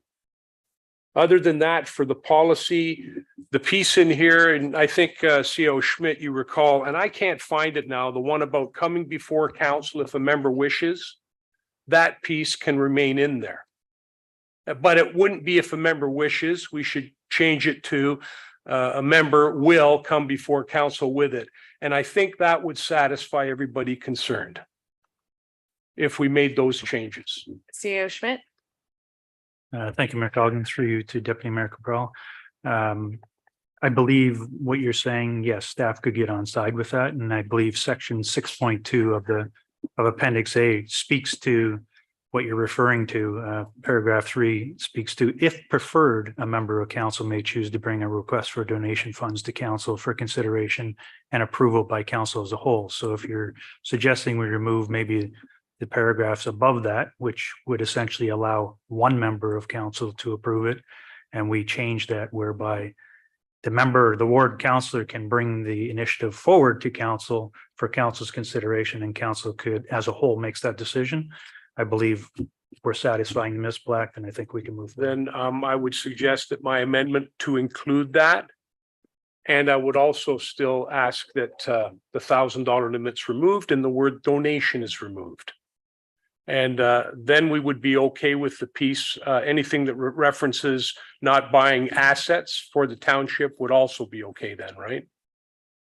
Okay, that's my amendment. Can we still do that? We could have done this 6 months ago. I'm teasing. I'm teasing. Okay, so I do have the amendment on there. And you know what? I agree with Councillor Alexander. I mean, unless anybody's got anything pressing that they need to purchase before the next meeting, if we could have this being directed back to staff, give us some time rather than fumbling through some amendments, come back with the policy as stated, the actual numbers in there, and let's just rush through it, or not rush through it, but sorry, Deputy Cabral. Just, I would still like the amendment to remove the word donation and remove the $1,000 limit. And I'm happy to send it back to staff for inclusion that the member can still bring it forward, and they are the ones that are the gateway to those funds. However, bring it back for presentation to council. Excellent. I have a motion from Councillor Alexander to defer. I'm just gonna wait for you.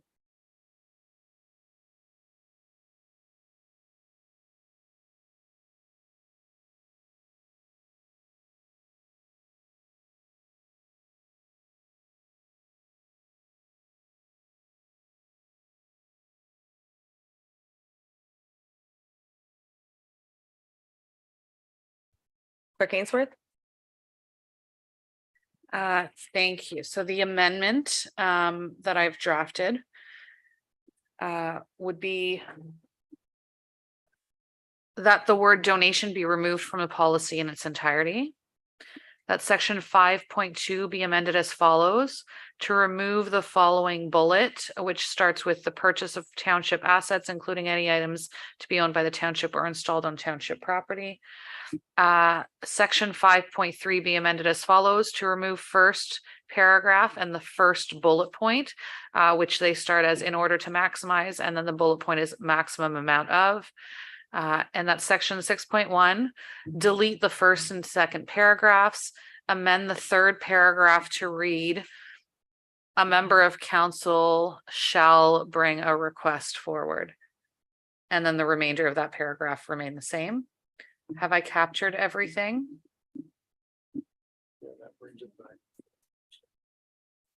So as amended, so this is the amendment to come forward. And then again, after we vote on this, Councillor Alexander will be, or could be putting forward. Yes. Thank you. And for the deferral, what we can put in that amendment is that the policy come forward for consideration at the September 20th meeting. That would bring the policy forward for consideration. Since there are enough changes, we can list that right in there without an actual deferral. Excellent.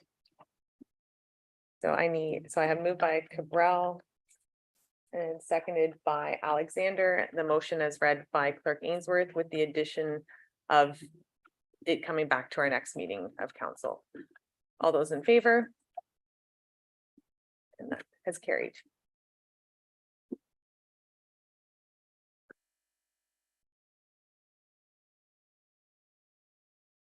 Councillor Garwood, you did ask for a record of order. You're going to save that for next meeting, please. Thank you. All right. We are now moving on to action reports. May I have a mover and a seconder to approve the action reports, please? Councillors Garwood and Alexander, the action reports items listed herein 10.2 through 10.7 be received and that recommendation contained therein be approved. I do have a couple that have been, 10.3 has already been pulled. Are there any additional items that council wishes to have pulled? 10.2 is our 2024 draft budget preparation. 10.3 has been pulled. 10.4 award of the cleaning and wastewater treatment plant tanks. 10.5, the award and tender for the supply and deliver winter sand. 10.6, fire and communication services agreement. 10.7, drainage agreement acceptance consent application. Additional items to be pulled. Deputy Cabral? Comment, not necessarily full. Okay. 10.5. And your comment on 10.5? I just wanted to clarify, I did reach out and I got some information with respect to the purchase of sand and the reason why we're purchasing sand and salt and having it mixed and put in. But my question is with respect to the mixing of sand and salt on an ongoing basis for winter usage, because there are a number of days when salt is ineffective given the temperature that it's applied to the roadway. So my question actually initially was with respect to they used to have a salt pile and a sand pile, and the guys used to kind of mix it up on their own with the loader to sweeten it a bit when it was needed for usage on the roadways. Of course, that also meant that on extremely cold days when salt was ineffective, we didn't incur the cost of putting salt on the road. So I still want to know if there's an advantage to mixing salt with the sand and putting it into the domes, even though there's going to be periods of time through the year when it's going to be ineffective and basically we're just throwing it away. So I just need a little bit more information on that and a comment hopefully from General Manager Ramdeo about that. Thanks. GM Ramdeo, I do see that Manager Ha has hopped on. Would you like me to redirect? Manager Ha? Yeah, through you, Mayor Coughlin, to Deputy Mayor Cabell. We do mix salt in our sand as it's stacked and have for a number of years. Part of the reason for doing that is so the sand doesn't freeze to itself. So it's mixed at a 5% ratio. We do still have salt, a small amount of salt set aside that if we need to sweeten up the mix per se for freezing rain or something like that, the operators still do that. But if we just go with straight sand with no salt in it, it'll actually freeze to itself just due to the water content in the material. Okay. Thank you. And then 10.3, did you want that pulled or comment? The draft salary administration policy. Well, I thought you were just pulling it and someone else had asked you, but yes, if they hadn't, I was going to ask to have it. Okay, we'll pull that. So this would be so this is action report items 10.2 through 10.7 with the exemption of 10.3. And mover and seconder for those. Oh, yeah, Deputy Cabral. Can you pull 10.2, please? I can. So we now move forward with 10.4 through 10.7. And I had Councillor Alexander and Councillor Garwood. All those in favor? Thank you. That is carried. We'll now move back to 10.2, our 2024 budget preparation. I have Deputy Cabral moving and seconding Councillor Fisher. That's on the floor. Deputy Cabral. Thank you, Mayor Coughlin.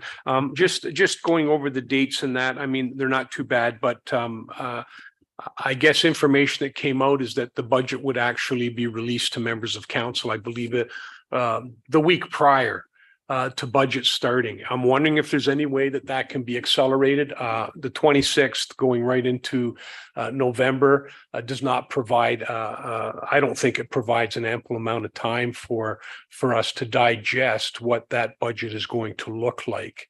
Also, I would ask that the framework for the budget deliberations, will there be opportunity to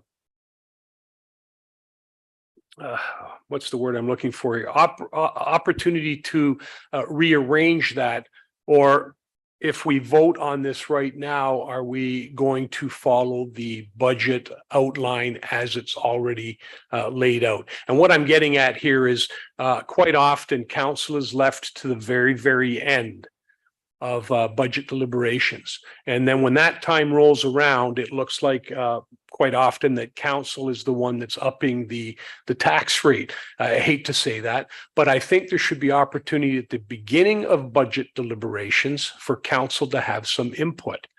And I would like to see that going into the next budget deliberation period.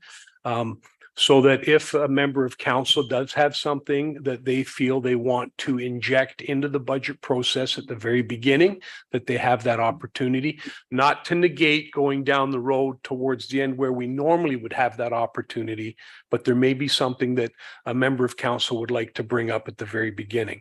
So those were my two concerns with the way it's laid out right now. I mean, obviously, if we don't get it done, we don't get it done. We go into next year. But the first one is there any way, even if it's not the actual one, but, the meat and potatoes of the budget in advance of the 26th? Director Radigan? Thank you, Mayor Coughlin, through you to Deputy Mayor Cabral. I believe this year we've already pushed up the dates to publish the budget and table the budget. Normally it's mid-November. Staff will do everything in our power to have it out before October 26th. But our timelines are pretty crunched as is, but we would definitely do our best. However, we do have the entire month of November. Staff are hoping to adopt the budget for December 6th. So we have an entire week scheduled for one-on-one sessions with senior management, where we are made available and we can have discussions in terms of what council would like to see. And we can bring those forward when we start our budget deliberations, which start November 13th. So we do have four dates set aside for budget deliberations, and we could potentially make the very first budget deliberation meeting. So it could be based around council's requests or council's input, if that is your wish. But we do believe that October 26th is already cutting it short, but we will do our best. Follow on. Thank you, Director Radigan. I guess from my standpoint, being on council and being considered the board of directors, the 26th, in my opinion, does not provide ample opportunity for members of council to digest a budget. And if it means pushing off the budget dates down the road, then maybe that's something that we should be considering.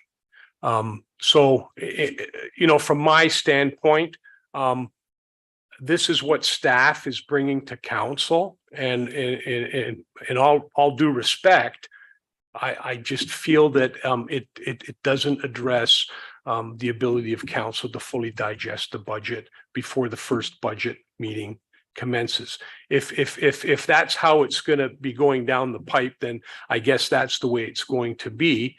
As long as we're clear that there may be at some point in time a hand go up and say, I'm not prepared to move forward with it. We just have to understand that. The other thing is, and I will propose an amendment right now, is last year there was a term used in the budget that was used to offset the tax implications. The term was supplemental revenue, which was not defined, not identified, and proposed to reach into the future. And I don't want to see that this year. I'd rather know that there's an opportunity down the road to make up the shortfall than try and use it in advance. So my motion will be that does not happen in the upcoming budget. And just on that, through me to CEO Schmidt. So two things. The first point was there are practices. It's many different municipalities use this practice. So again, council as a whole can provide direction to not include surplus budgeting or not one member of council, but also from the 26th of October to the 13th of November, I think is our first working session. So if the 26th of October, having the budget binders in hand, to the sorry, I'm getting my dates here. What's the first working session? 13th. So if that's not a sufficient timeline, what is the proposed sufficient timeline? Because I do believe the goal of having a budget presentation guideline is so that we all approve it tonight and we stick to it as best as we possibly can. I don't want to get a and then 4 weeks from now push it back again. So if that many days is not sufficient for this council, how many days do we feel is sufficient? Excuse me, Mayor Coughlin. I'm just kind of ringing the bell that it may not be sufficient. It could be sufficient, but if that's the date that it comes out on, all I'm saying is there might be a time during even when it rolls around to the 13th, where all of a sudden it's going to be, you know what, that was too much. And there may be members of council. See, this is assuming that you're going to get that and you have the time to digest the whole thing as if it was your full-time job, which is generally what ends up happening when I do it. I spend every single day going over it.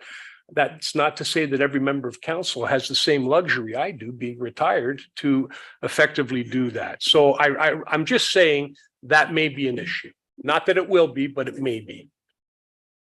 CEO Schmidt? Thank you, Mayor Coughlin. Just trying to gather in some of the thoughts here. So, and understand definitely we're in your hands, council, as to how you want to proceed here. I think in years past, what we've done is each of those deliberation meetings was for us to really dig in to the different components of the budget. So it does provide for council the opportunity to set aside, okay, on the 13th, we're going to talk about this section of the budget. So, do you need to read the whole budget before that? You may, because it's all encompassing, but we're really going to speak about X, Y, Z on November 13th, and we're going to focus on that. Then the next meeting, should we not get through everything on the 13th, we would move stuff to the next meeting. And or in some cases, I think in the years past, we've also added meetings if necessary, which we can do, obviously. I'm just the conversation or the comment about council having input at the beginning. I'm wondering, and I haven't had this discussion with Director Radigan, but we are talking about public consultation, and I'm wondering whether or not council could be part of that consultation piece, so that not only is the public, but also members of council can provide for maybe some comments through that public consultation piece. That would be obviously in advance of seeing the final, or the proposed budget. So, there may be some things that do come through already in that draft. So that's another option. I'm just trying to think out loud here as to what we might be able to provide for you. Ultimately, again, we're trying to just nail down a time as to when we can try to get this done. But understand that, again, if more deliberation needs to happen, then so be it. Deliberation can happen as long as council wishes. If you need more time, by all means. Councillor Moore, and I do see Director Radigan. Oh, thank you. 2 questions. The first is, will this be a multi-year budget again, like we did last year? And are you going to delineate what we did last year for this year, for the following year? Like I'm feeling that it's going to be hard for me to follow what we approved last year for next year, and et cetera. And it falls in line with that supplemental revenue for program changes. Go ahead. I can see you want to answer. Director Radigan. Sorry, thank you, Mayor Coughlin, through you to Councillor Moore. I'll start with the supplemental revenue.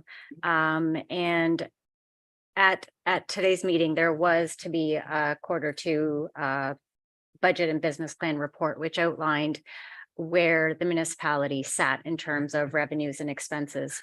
And the supplementary revenue budget that was budgeted, we have hit that target already. And we are still waiting on at least 2 more months of supplemental revenue. So we will exceed that target that we did. And my concern with not budgeting for that, especially being a municipality with so much growth, is that we are budgeting a surplus, and that could be used to reduce the tax dollars. So that is the idea of supplemental revenue as well as growth. And it is based on actual occupancy. It's based on facts. So that's where I do want to be clear that it is actual dollars. There's no going into the future. If that is the case, that's our entire budget. And in terms of council, ensuring that council does have their say in this budget, I do want council to understand that they can come to staff at any point in time and provide feedback or request they see what they wish to see in the budget, and that can be worked through and put through as a proposal. That can happen at any time. That can happen prior to even the tabling of the budget. Those could be discussions that take place internally with senior management. The idea is to work together to ensure we come forward with a budget that council is understanding of, but also has a hand in it as well. And in terms of, will we be coming forward with a multi-year budget? Yes, that is correct. Staff are only requesting approval of the 2024 budget and in principle, the 2025 budget. The idea is just to provide council with some foresight into the future. If there would be massive increases in terms of contractual obligations that we know of now, we would like to share that with council. So the idea is we are following the exact same dialogue as we did last year, the same meetings that we did last year. So I hope that helps clarify. Thank you. And Deputy Cabral? Thank you, because I will still be making an amendment. I'm going to alter it, however.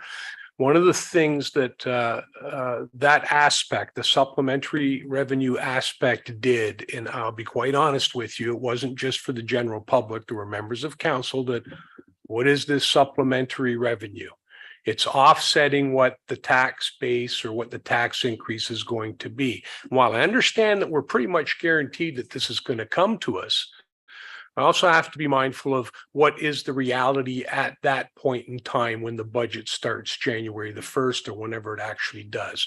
So my amendment would be that supplementary revenue, if it's going to be utilized in the budget to offset or reduce the tax burden, okay, that it's identified as such, okay? And I also would like, whenever the tax rates displayed, I want to see the real tax rate without the supplemental revenue there, because people need to know this is what we're paying and we're hoping that it's going to be this coming down the road. Okay, some people are gamblers and some people aren't, you know. So that would be the two pieces I would like to see in there, and I would like to propose an amendment going forward so that anybody who reads that budget will know exactly what A, supplementary income is, and B, what it's doing in order to reduce the tax rate for them, so that they can see, hey, this is what I was going to pay. Because I'll tell you right now, there was a municipality in Simcoe County. I don't think they had any supplemental revenue in their budget, because it was like 14 or 15% increase is what they were looking at. It's just last year, it was a bit of smoke and mirrors. That's the only term I can use, because nobody really knew what it was. So it should be clarified. And if we could do that, those are the two amendments. Show both with the supplementary included and without the supplementary included. So I would ask that be a amendment to moving forward with the budget. And I do appreciate the fact that if the booklets are ready in advance, that would be wonderful. If they're not, I can understand that you're under a lot of pressure. Thank you. So I do have an amendment here, moved by Deputy Cabral, seconded. I need a seconder for the amendment for, this is an additional line item for this, identifying the second line. That right? This is no longer, I'll have her. So, this is no longer about not having no. Because before you said you didn't want it at all, and now we're going to have two lines. Okay, and while Clerk Ainsworth is finishing that, Councillor Alexander. Thank you. And I don't know if this has to go in an amendment or it's just something we can ask staff, is I would like prior to the budget on the agenda, an item for us to make a decision on the framework of how we're going to actually go through it. I felt like last year we spent about half a day of budget deliberation, kind of discussing, are we going to review it all? Are we going to review this part and vote here? Are we going to vote at the end? And then once we started rolling, and again, it was my first budget and it was very new, so maybe that was part of the problem. At some points, I wasn't even sure what we were like. It was quite overwhelming. I feel like we need a very clear process that we all agree on before that day happens. So if we could throw that on the agenda before the budget's tabled, so we all know exactly. And then it also allows us to help us when we're reviewing it, so we know kind of how to approach it. There's some really great sessions on supplementary taxes at the conferences as well. So I mean, there is opportunity for us, if there is a learning opportunity, to have it presented to this council. I mean, the more information we have, the better. And Clerk Ainsworth. Thank you. And before I read the amendment, if I could clarify with Director Radigan. Director Radigan, in the motion, am I using the words tax rate or tax ratio? Tax rate. The motion that I have drafted reads that the motion now before council be amended as follows: that supplementary revenues, if utilized to offset the tax rate, be clearly outlined within the budget process, and that whenever the tax rate is noted through the budget process, that the tax rate with the supplementary revenues be also noted.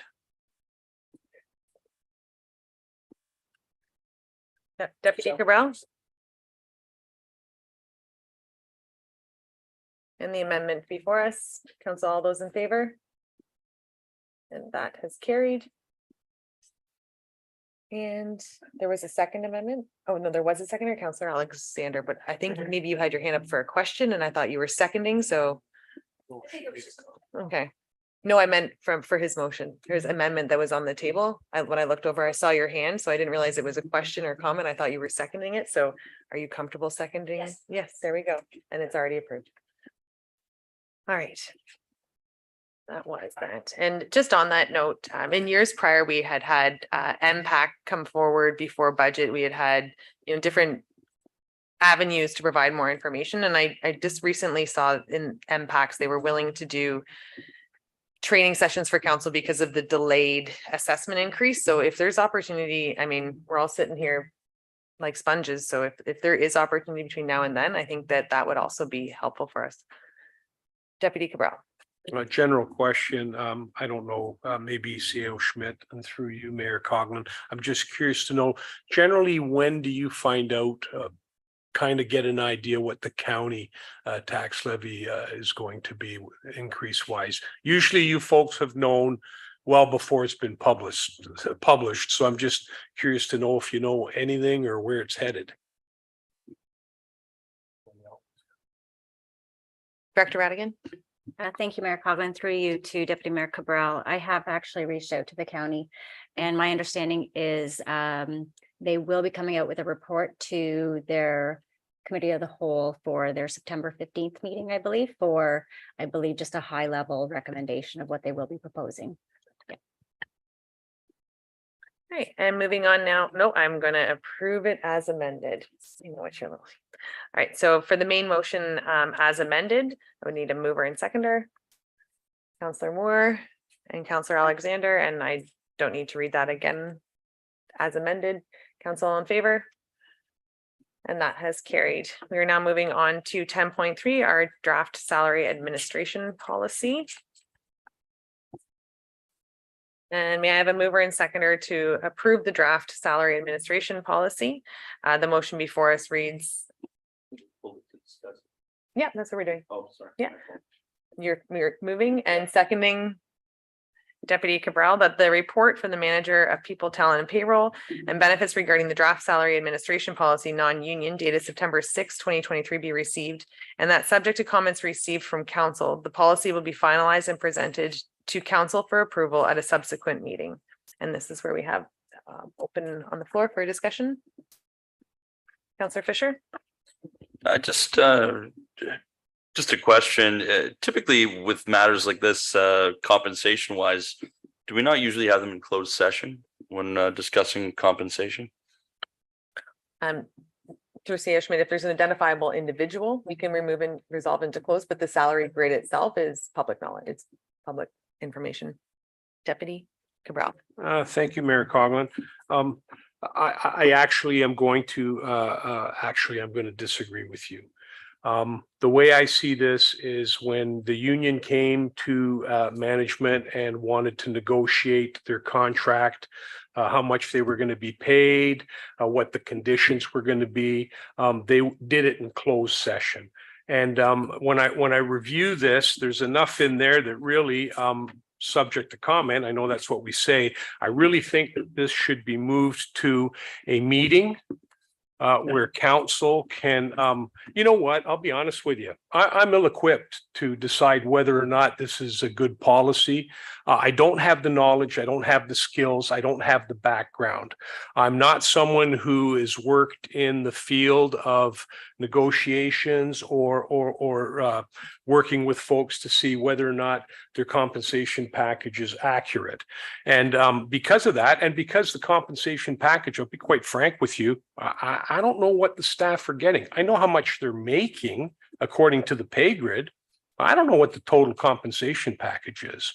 And I really think that it behooves council, in respecting both the taxpayers and the staff, non-union staff, to defer this, and that staff provide a report that identifies 2 or 3 or maybe 4 potential folks with the expertise to help council work on providing a complete compensation package for staff, because we're talking about COLA, we're talking about looking at what the union gets and taking that into consideration on what staff gets. But the problem with that is it's our own staff that are on the bargaining committee to go with the union. So I just find it very difficult to look at this. And although it's not an identifiable individual, the way I see it is this is basically a proposal for council to adopt pay grid, which we already did for this year.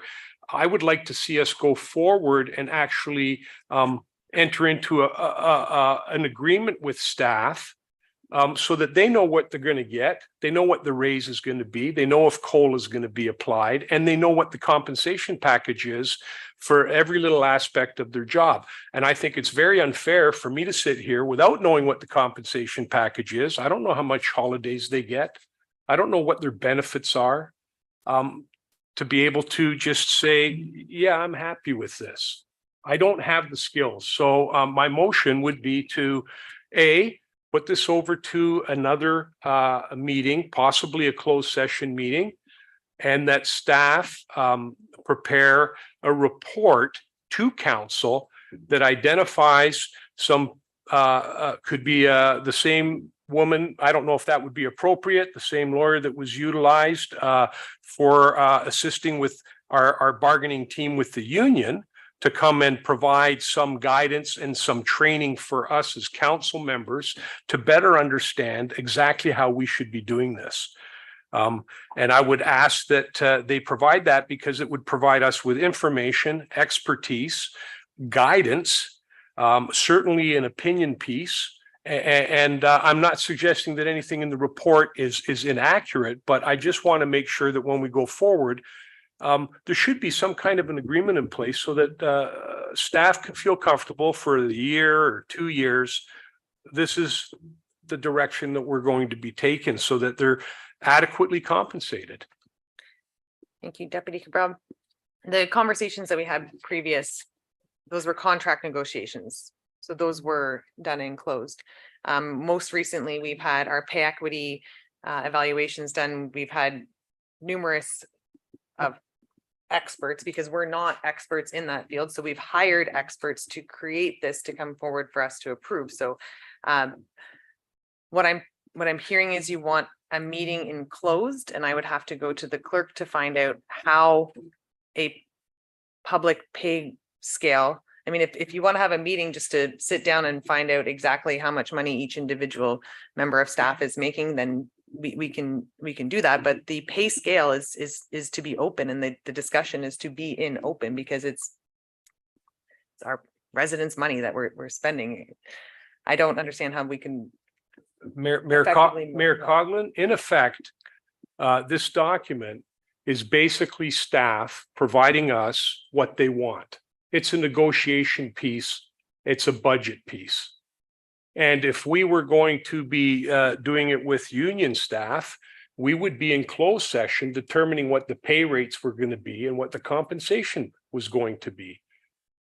And that's why I say we should have an opportunity as council to actually get the expertise and have someone come and tell us, here's what, in very similar fashion to what that lady, the lawyer provided to our management team, so that she can provide us some guidance.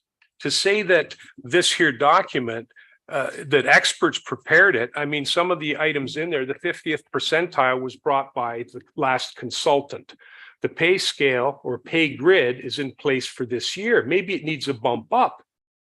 The COLA is something that is up to council to provide. So what we're really talking about here is bargaining. And thank you, Deputy Cabral. And in our last budget, there was an amendment put forward to have COLA remain not coming back to council every year to have this discussion. It was put forward to have it comparable to the union, so it was just equitable amongst them. You are correct that we have recently hired consultants to create pay equity, to have the percentiles, to find the matching membered municipalities to come to this council to say, here's what the framework looks like. It's not something that I feel that we need to do every year. I'm curious, I consider our staff experts. I think that this is brought forward, and while yes, you're saying it's staff determining their pay, we as a council also determine our own pay, and we're able to do it. So I don't understand how we would need to pull this into close, but if that's the resolution, to pull into close and to have an expert. So I just would like clarification on who this expert is that we're hiring to provide us with further information. My motion is directing staff to look at people with the expertise, one of the law firms that maybe we use, or a firm that has expertise in basically compensation packages and bargaining along those lines, so that we can be better equipped to actually move forward. So that's what I'm looking for, and I'm pretty sure that I would suggest that staff know the type of expertise that we're looking for. Someone with the knowledge to review everything and give us some advice on where we should be going. So that is a motion put forward by Deputy Cabral, and do we have a seconder? And I need a seconder for that. Councillor Moore. So that is on the floor here. I have CAO Schmidt. And before I do go to CAO Schmidt, I can understand looking for that expertise, but I feel that we don't need that expertise every single year. I feel that we have that, it's laid out before us, and I'm going CAO Schmidt. Thank you, Mayor Coughlin, through you to all members of council, actually. So the intent, if we can maybe go back, so I'm probably going to get the year wrong. It was 2020, 2021, when we did the compensation review, and we had Mary Ann Love come in and provide for her expertise, if you will, on compensation grids. And it was proposed to council, and at that time, council only approved the grid for 1 year. Last year's budget, again, had conversation, not with Mary Ann, but with council, and council again approved the grid for 1 year, but then directed staff to come back with a policy about compensation, essentially, I believe. And so through the individual not interviews, but meetings that we had with a few members of council that were wanting further information on this, we took Manager DeVried and myself took those comments and we incorporated them into this draft policy. This draft policy is based upon probably 8 to 10 other municipalities that have similar policies in place, so it's not uncommon. Essentially, what the policy is, the draft policy is outlining how our compensation, or at least the salary piece, is currently conducted, if you will, for non-union staff. So we're really formalizing that process within this policy to essentially tell council this is how things have typically happened in the past. The three key things that really are identified in it are, there's many things, but the three key things is, how is COLA going to be calculated or presented to council in the future, which is still part of the budget process, really. So it's based on, again, not exposing us, if you will, to any future commitments with our bargaining group. Essentially, it provides for a framework of how COLA would be calculated and presented to council for your consideration. I'm not telling you what the number is today, because that's part of the budget process, if you will. The second piece is really what we talked about, or what we heard through the various discussions, is that council was concerned that staff, non-union staff, were moving along the pay grid. So if they're on pay band 5, let's say, and they're in step 2, that automatically at the end of the year, they were moving to step 3, regardless of whether they had a successful performance review. We're suggesting that based on those comments, that it would change if council approves this, that essentially those staff that are still moving through the pay system, that essentially those individuals that only get a merit increase if they received a successful evaluation. So that would change. It wouldn't be an automatic come January 1st that they get their merit increase. It would be determined as to whether or not they have a successful performance review. If they do, then they would be eligible for a merit increase. And then thirdly is really the conversation that we had regarding trying to ensure that those individuals that reach step 5, which is pay rate for their pay scale, how do we continually incent those individuals to continually perform and go over and beyond what's expected in their position? And that's what we proposed in one of the sections here in the policy about a performance evaluation increase. If they, again, those individuals at job rate, step 5, if they had not just a successful performance review, but always exceeded expectations within their performance review, those individuals could be eligible for a one-time increase, if you will. That would not be added to their annual salary. No, it's a one-time payment, essentially. So those are the three key things that we've kind of included in this, amongst all the other pieces where we've tried to outline how the process currently works. Again, we're in council's hands as to how you wish to proceed. If you'd like us to bring this forward or defer it and have our HR lawyer review it and provide comments at a closed session meeting with council, we're happy to do that. But again, it is based on, like I said, 8 to 10 other municipalities. And why I say 8 to 10, because those are the ones that we're able to easily obtain. There's many other municipalities that have these policies in place. I'm not sure that it's closed session per se, but if council wishes to move into a closed session to have a discussion with our solicitor to receive that opinion, if you will, we're willing to move that way if you so choose. Clerk Ainsworth, and I have Deputy Cabral and Fisher. Thank you, and through you to council, just to follow on from CAO Schmidt about the closed session. So the advice from a solicitor is definitely allowable in closed session. Where it would need to come back and open is when council would like to approve a policy, amend a policy, do any of that. The advice from compensation specialists or legal or whatnot could be the part in closed session, but only that part, nothing else. Deputy Cabral. Thank you. I don't see any difficulty. As a matter of fact, I think it would be prudent for us, unless somebody on here knows all the ins and outs of compensation packages and they want to share that with me, I'd be happy to listen to them, but I don't. And I'm not ashamed to admit that I don't. Yet I'm sitting up here and I've been here for, for the last term and now into this term. And, some of the things that have come up I found unusual. I don't see any problem with council deferring this to a closed session meeting as per my amendment, and also asking staff to prepare a report, not necessarily with the HR lawyer, but with 2 or 3 lawyers of the same caliber that we might be able to reach out to for a bit of a session, so that they can come and speak to us about exactly this. Because at the end of the day, what we're entering into, folks, is an agreement on your compensation package. And I've said before that the reason that we were behind the 8 ball for staff is because we didn't pay staff adequately. All we did is we gave them COLA. And I think what we should be doing is setting it up so that staff are not left behind again. If COLA isn't adequate and that's what we provide them, and everybody else got another bump up, those comparators, then maybe we want to, so that 5 years down the road, they're not behind the 8 ball again.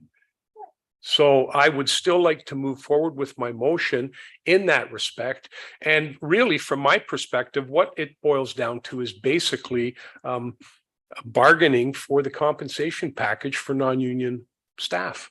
And I'd like to look at everything that the compensation package includes. Does it include life insurance? Does it include insurance for travel? What are the dental benefits? What are the medical benefits?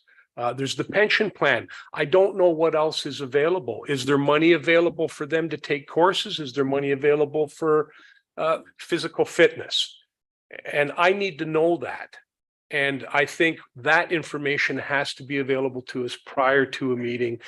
And I would ask that staff indulge us and provide us 2 or 3 names of people that we can then select one of them to come and speak to us. That's my motion. Thank you. Councillor Moore. Thank you, Mayor Coughlin.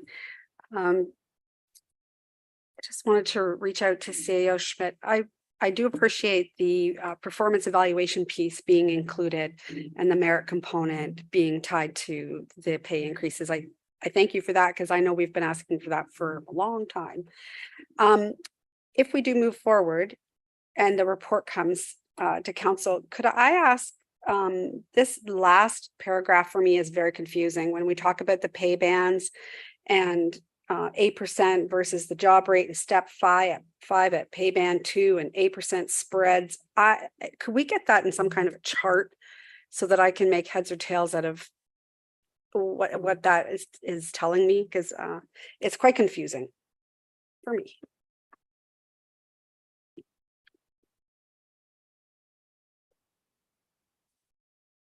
Moved by Deputy Cabral and seconded by, for the amendment. Seconded by Councillor Fisher. That the item now before council be deferred to a special meeting, and that staff be directed to identify a list of compensation specialists to review the draft policy and provide advice to council for council selection. And that the report be provided outlining full compensation. And that is before council. And just before, on the portion where it says for council selection, do we as members of council, if we're looking for, if we're going out for a consultant, how does council then, so it's just a list of names and we pick one? Okay. So that is before council. Are there any further comments or questions on the amendment?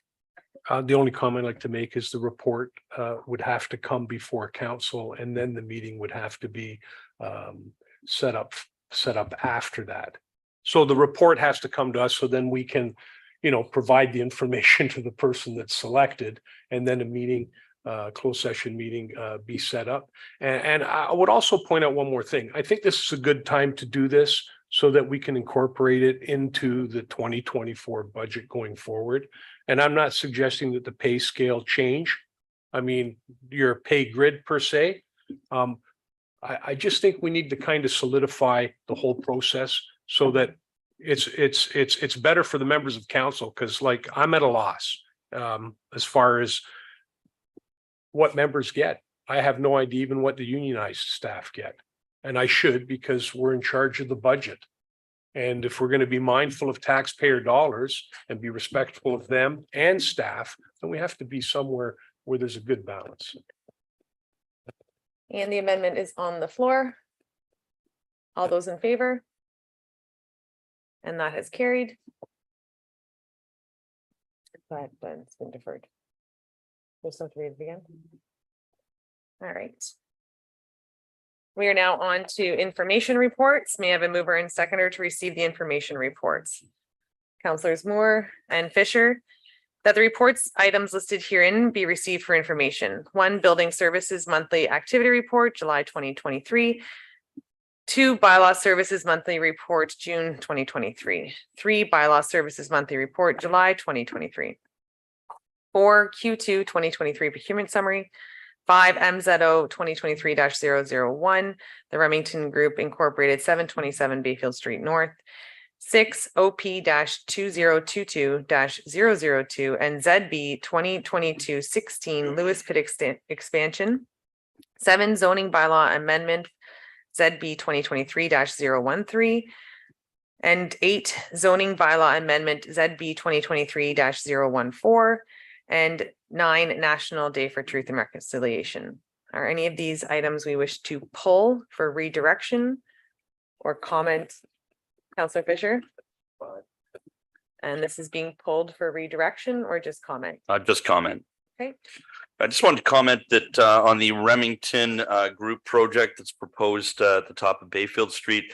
You know, in my campaigning, I heard constantly from elderly people and people who want to stay in the area when they do get older, that this is the type of facility we should really be looking at having. I really like the project, 471 units for seniors, very well developed. I also think it ties in very well with our Bayfield corridor. So I just want Remington to know that I stand behind the project. I like it. Thank you. Councillor Moore? Item 6, please. And pulled for redirection? Yes, please. Councillor, are there any other items to be pulled or comments? And seeing none, that the reports items listed herein be received for information with the exception of item number 6. All those in favor? And that has carried. We will now move to item number 6, which I have right here. No, I don't. Which I don't have right here. I will now turn to Councillor Moore. As this is just for an item for information, if you have direction that you would like to provide. Oh, sorry, first I'll table it. Moved by Councillor Moore, seconded by Councillor Thompson, that OP 2022-002 and ZB 2022-016 Lewis Pet Expansion at 2857 George Johnson Road is now open on our table, and we can now have comment. Thank you, Mayor Coughlin. A couple of things that I wanted to direct to Director Spagnuolo, please. And I'm hoping that maybe before we start, Director Spagnuolo, you could give a brief overview of what it is that staff is asking of council in this report for in regards to the consultant. Director Spagnuolo. Thank you, Mayor Coughlin.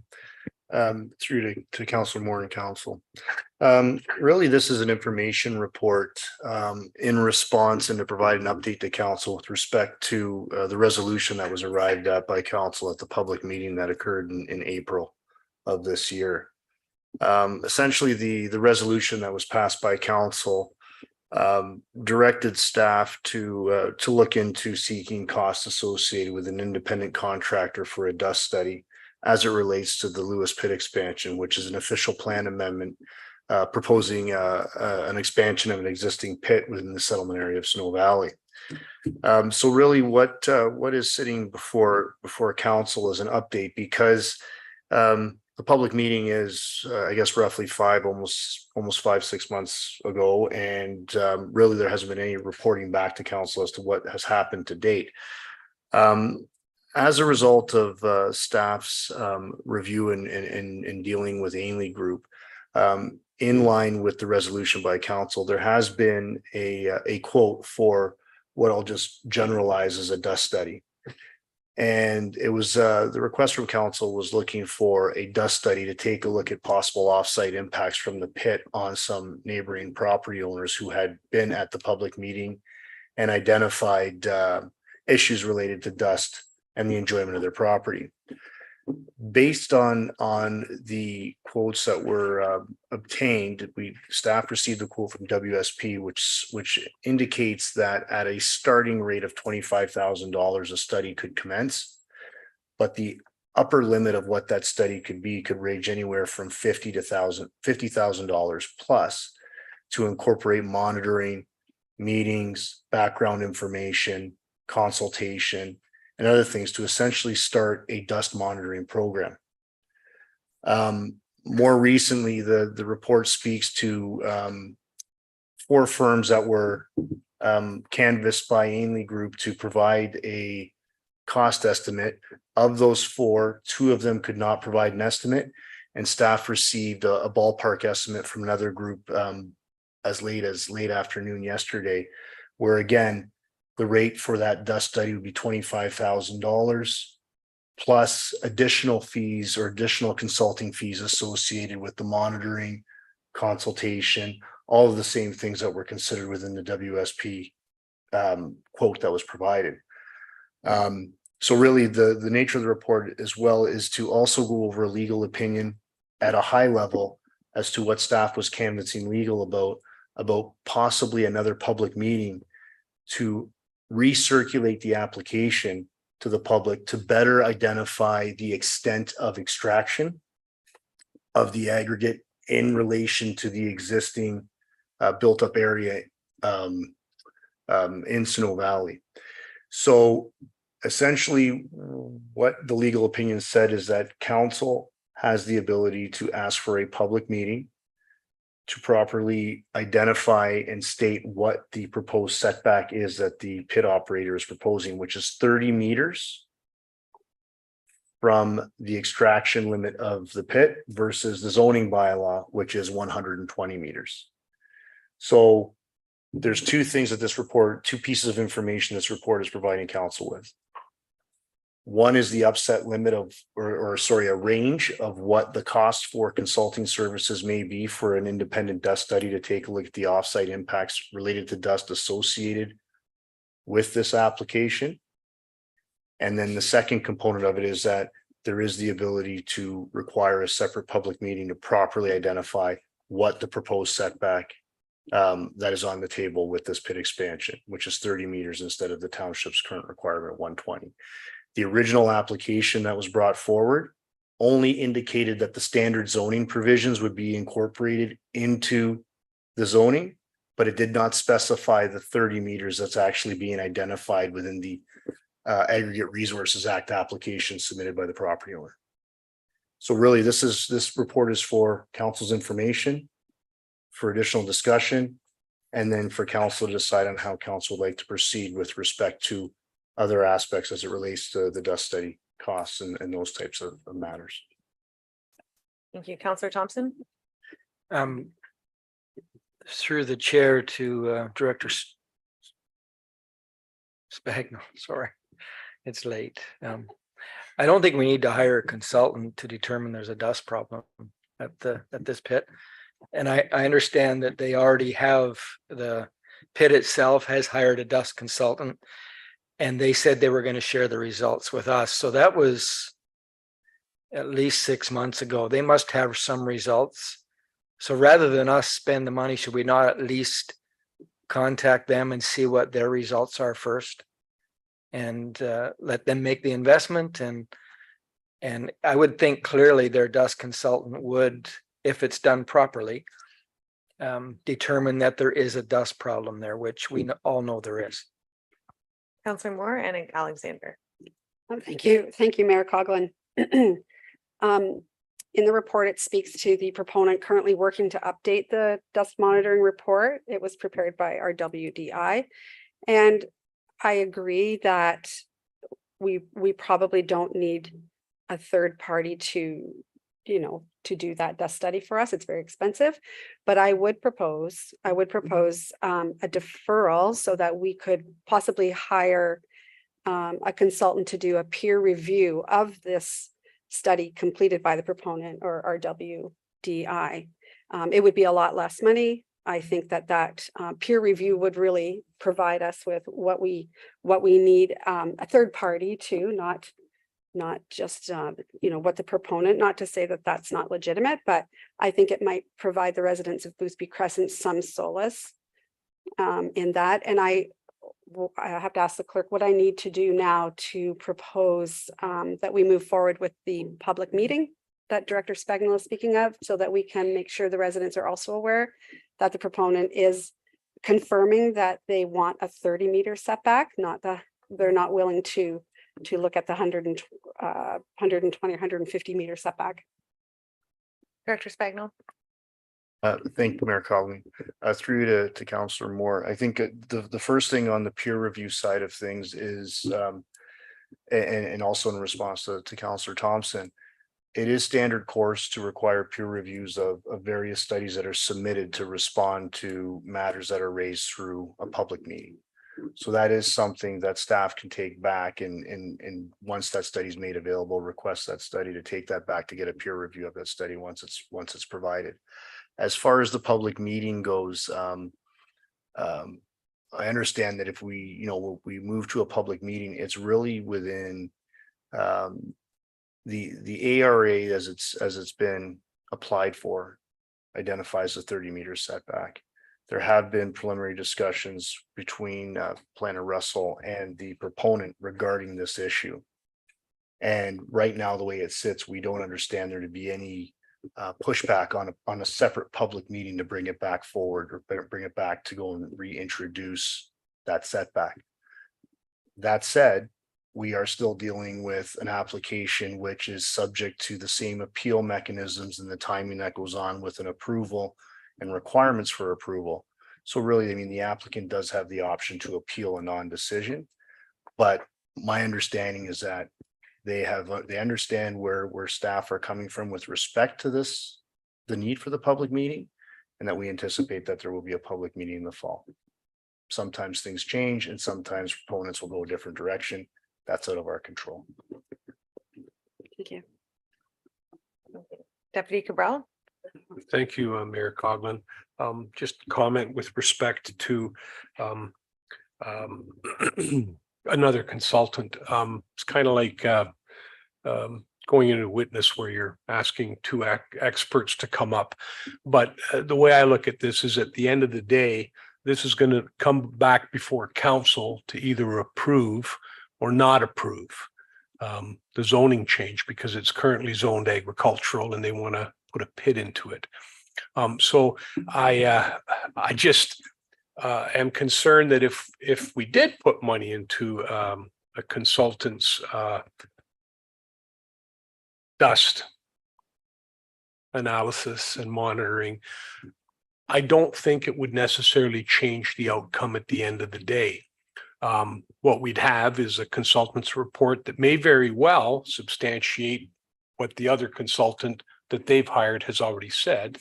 But at the end of the day, our decision is going to be whether or not we're going to agree to rezone that property, and that's yet to be determined. You know, I can't very well look at council and say, how are you going to decide on this? But if council made a decision and it went to LPAT, then it would be LPAT that would then determine whether or not it's going to go ahead or not. So my only comment here is, as much as I'd like to get another opinion, we know there's a dust problem, but maybe it might be best to see what their report says. When I read this, it says like they're looking at getting some more information. So maybe what they found out isn't exactly what they wanted to find out. I don't know.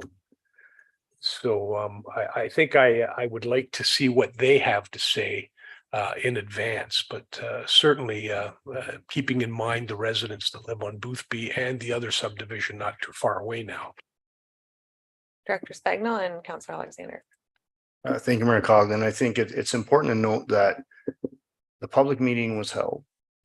There's comments that were received from the public regarding various offsite impacts. And it's been pointed in its in direction towards the proposed pit expansion. So as far as the process goes, it's a regular course of process for the applicant to provide information to the township, to council, to make an informed decision. And that's why I've stated earlier that it's not uncommon to do a peer review of these studies and whatnot, to have that informed decision, the information before council, so that council can arrive at a position with respect to the application. And that's one of the prime reasons why, based on the need for another public meeting, for circulation purposes and notification purposes, reflecting and actually circulating and notifying the public as to what that distance is important, because that's what's being applied for through the other avenue with the ARA. But that's regular course where a response is typically required or is required in order for council to make an informed decision. Councillor Alexander. Thank you, Mayor Coggan. This is to Councillor Moore. Did the residents of Boothby Crescent did they not order their own study? I'm assuming it was much less than a $50,000 to $100,000 study, but did they not receive results back from testing of the dust? Thank you, Councillor Alexander. Yes, they did. They were able to hire their own lab to complete a sampling. I can't speak to how big or small, time of day, time of year, but there were some interesting outcomes, and I can send that back to Director Spagnell to see that their concerns, I think, for the residents on Boothby Crescent were validated. I really do think that. And I trust the lab that they went to, just like I trust that professionals do a good job, like for RWDI also. So, but I don't know if what Director Spagnell is saying about the consultant to do the peer review, possibly we don't have to go through a big process to hire a consultant to do a peer review. Is that something that you can do on your own? Thank you. Director Spagnell. Thank you, Mayor Coggan, through to Councillor Moore. Just the same way that township staff reached out to Ainley's for a quote on the studies. Ainley's typically, because they deal with the engineering comments and the things that come in, can seek a firm to go and do a peer review on any studies that are received where they don't have the expertise to go and carry forward with that, with those reviews. So that would be the avenue that we would take to secure a consultant to do a peer review, subject to getting that dust study. Then I would ask, sorry, through you, Mayor Coughlin, I would ask the clerk then what I need to do to make those changes. Clerk Ainsworth. Thank you. If I can clarify with Director Spagnell, if there would be any direction required, or is this part of the regular process that you'd be going through? Director Spagnell. Thank you, Mayor Coughlin. I think, just from my recollection, I think the dust study was referenced and was to be provided to council. What may assist is that if council resolved to have that dust study submitted as part of the application, so that it can be peer reviewed once it's complete. And at least that's consistent with the resolution and the direction that council wants, and council seeking the information it needs to formulate its position. Councillor Moore. Thank you, Mayor Coughlin. While the clerk is preparing that, did we hear back from the applicant about delaying their application until the demand study report came back, which was slated early 2024? I'm just curious to know if you had any comment back from them about it. Director Spagnell. I think Mayor Coughlin, through you to Councillor Moore. I would have to circle back with Planner Russell just to see if they had conceded to that. My first response, and my thought is they probably didn't, because again, they could possibly be working on a time frame where they might want to expedite things, or they might not need to expedite things. I mean, the report speaks to 5 to 10 years of life within the pit where they're looking to set up, set the stage for an expansion. I can't speak to whether or not they're going to, be in support of that deferral. But I can definitely check with Planner Russell just to see what that conversation entailed as it relates to that aspect of the resolution. Great, thank you.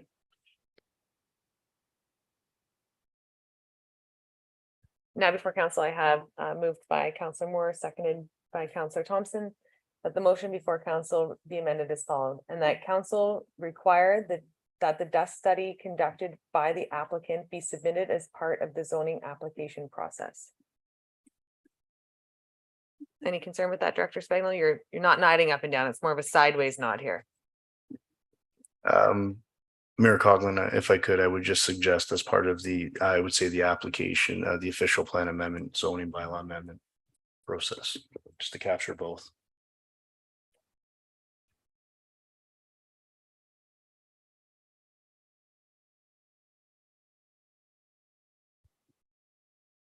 And that council required the dust study that's conducted by the applicant to be submitted as part of the zoning amendment application process. And Last one. And CAO Schmidt also mentioned the need for a peer review of that dust study once submitted. Thank you. To be peer reviewed. All those in favor? And that has carried. We are now moving on to our verbal reports of the main motion. That the report listed here in item 6 are OP 2022-002 and ZB 002-016 Lewis Pit expansion at 2857 George Johnson Road as amended. All those in favor? And that has carried. We are now moving on to our verbal reports, where I have first our Elmvale District High School agreement update. GM Ramdeo. Oh, you stuck around just for this. Thank you. Manager Dean. Good evening, Mayor Coughlin and the rest of council. Manager Dean, we just have an echo coming. Last time it was volume, this time it's echo. So just. Is that any better? No. I mean, if you. Give me a second. I'm going to go to GM Ramdeo for our development updates and come right back to you. GM Ramdeo. Thank you, Mayor Coughlin. Through you to all of council. I have one update for this evening, and that is on Wilson Drive. Wilson Drive North and South was reopened to traffic, and the county plans to close the access from Carson and Seaton from September 11th through to October 9th to complete the works there. And that's it for my update for this evening. Thank you. And I'll go back to Manager Dean if she's still available. We'll try again. Is that any better? Yay. Okay, sorry, I just had to switch my speakers on my computer. Good evening. So for the Elmvale District High School update, so we have recently released some fall programming, and included in that fall programming is programming at Elmvale District High School. So for the fall session, now that school is in, we are programming within the school hours. So the drop-ins are going to be Tuesday evening and Wednesday evening now. Monday evening is actually in use by the schools and their sports teams. And then there is registered programs available for the younger age group on Saturdays as well. We are, as the board is now kind of back into full swing of their non-summer schedule, we are having meetings again with the school board staff to finalize the amended agreements and the updates to provide back to council in the coming weeks. And we will continue to go on with the drop-in programs and registered programmings at the high school in the meantime. Thank you very much for the update. Is there any comments or questions for Manager Dean? Seeing, oh, Deputy Cabral. Not necessarily a question for Manager Dean, but just a comment with respect to the DHS updates. I think the purpose of that was to keep us up to speed on getting the programs running again. I'm just wondering if going forward, now that they're running, they're into the fall session, whether or not that needs to be continued on the agenda. So I'll look to Councillor Garwood for his comments on that. I think it served its purpose. Thinking before I do go to Councillor Garwood, we do need to have our extend our automatic adjournment to 11 o'clock. We have 1 minute to do that. So moved by Councillor Garwood, seconded by Deputy Cabral. That council hereby extend the automatic adjournment to 11? No, it's Tuesday. To 11. All in favor? And that has carried. And my apologies. Back to Councillor Garwood for comment. Thank you, Mayor Coughlin. To one comment and then a comment on to what the deputy mayor said, I agree. I don't think it's necessary that it sits on the agenda anymore. I would like to maybe kindly request that an update is provided should major changes come forth with the project. If there is additional evenings added, if there's additional programming added, I think that would be useful for the residents and for all members of council. And then just secondary to that, I wanted to thank staff for working so hard on this project. I have heard from literally countless residents that are thrilled with this facility being opened. They see the benefit of it. And it seems like everywhere I go, someone's commenting in a positive way about it. So, and also thank you to council for unanimously supporting this project. Thank you. Thank you. At this time, we will move on to our municipal updates. Councillor Fisher.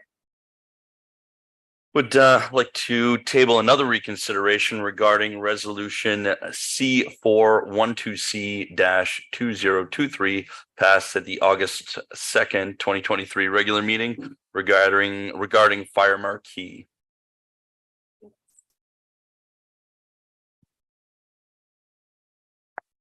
Clerk Ainsworth. Thank you. So the reconsideration is relating to the August 2nd motion that received the information, the report as information, and directed staff to conduct public consultation to seek residents' comments regarding Firemark. The reconsideration has now been moved.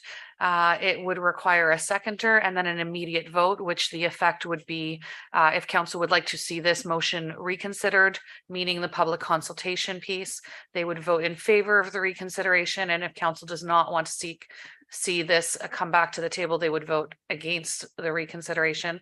And I did hear a comment about something being on the table. Municipal updates isn't a motion on the table, so it is appropriate at this point.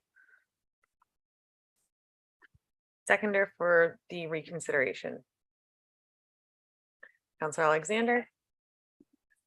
All those in favor? And that has carried. I don't even know what was being voted on. That's ridiculous. I can read. Clerk Ainsworth. Thank you. So at this time, the motion that from the August 2nd meeting is back on the table. It would require a mover and seconder, and it reads that the report item listed herein be received as information, Firemark services for fire department, and that staff be directed to conduct public consultation to seek residents' comments regarding Firemark services and further report the results at a subsequent meeting. At this point, this once it is moved and seconded, the motion can be discussed, can be amended, can be voted on. But moved by Councillor Fisher and seconded by Councillor Alexander. Councillor Fisher. Just in consultation, sorry, I can speak to it now. Yeah, just in consultation with many people from the public, they're not in favor of this. I've also done quite a bit of research on it. The Insurance Bureau of Canada does not support this type of third-party collection agency. Also, too, it's very conceivable that people will not report fires or hesitate to report fires as a result of fearing their premiums will go up. So I would like to not see this go forward to the public for consultation. Okay. Thank you for that. And my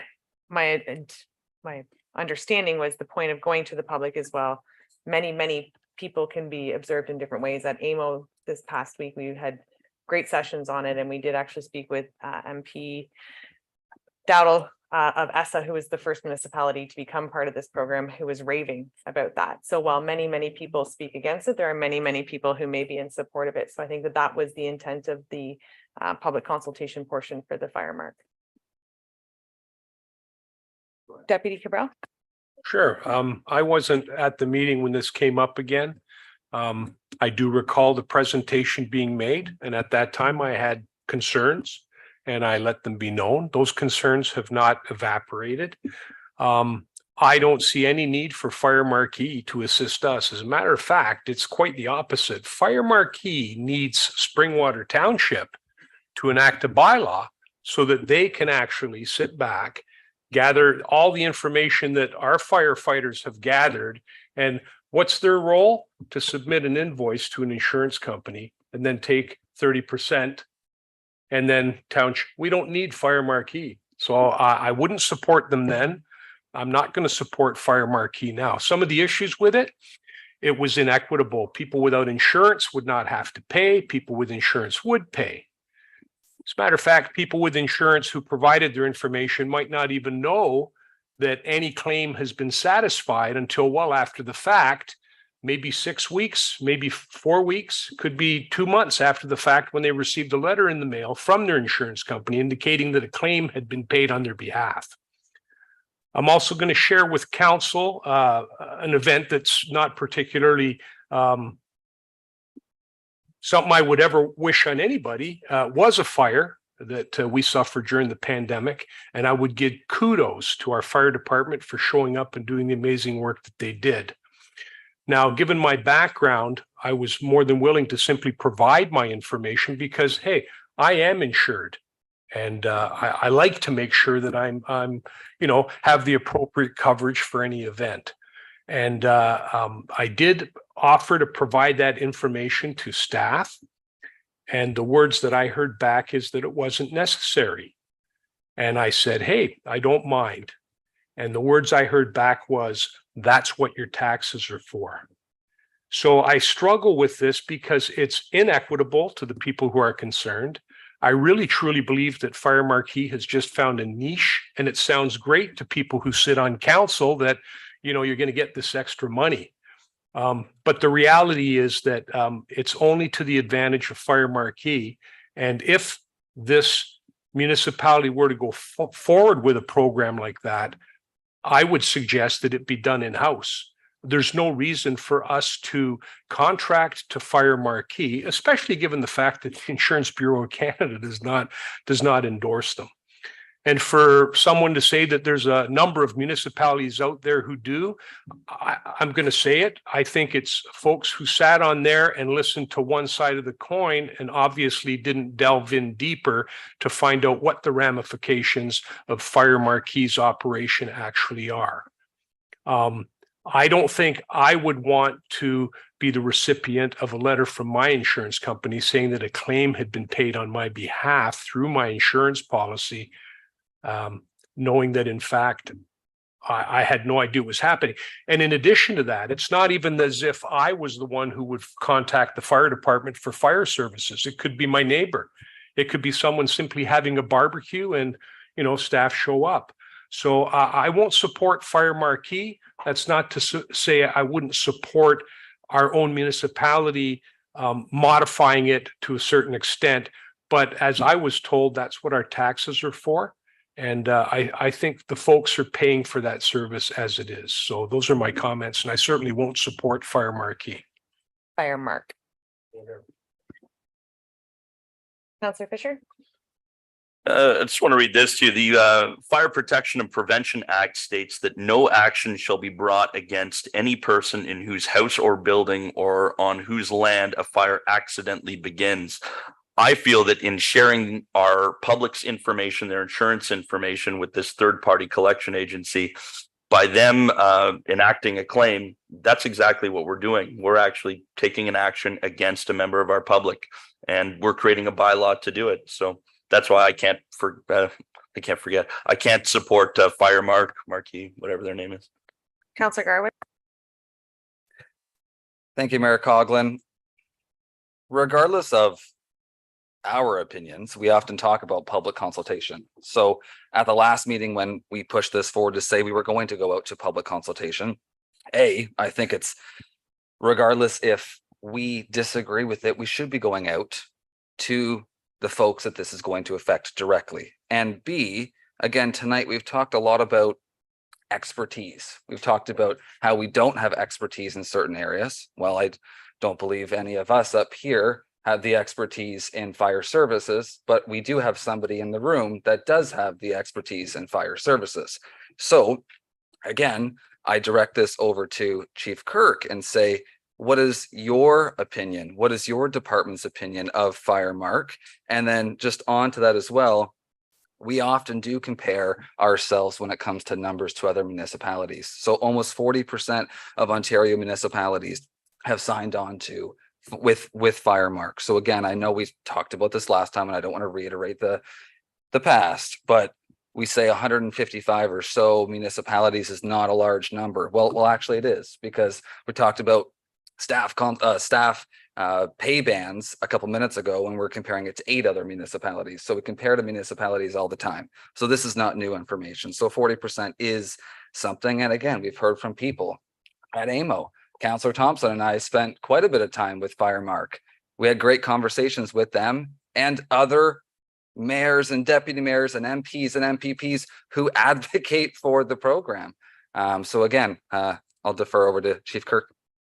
Chief Kirk. Through you, Chair, to Councillor Garwood, I would ask if you could repeat your question there. I kind of lost part of it there. Sorry, Chief, I rambled there a bit. What is your opinion and or your department's opinion of Firemark? Do you feel that it is a value add for not only the fire services group, but residents in general in Springwater? Chief Kirk. Through you, Chair, to Councillor Garwood, I'd answer your question in 2 parts. First, as a citizen with home insurance, my policy, I have $1,500 for that coverage, which my premium is already paying for.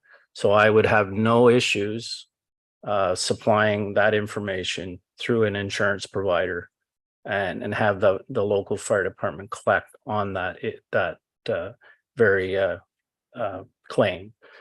Secondly, as a fire department, I've only talked to our career staff, and I see nothing negative about the program.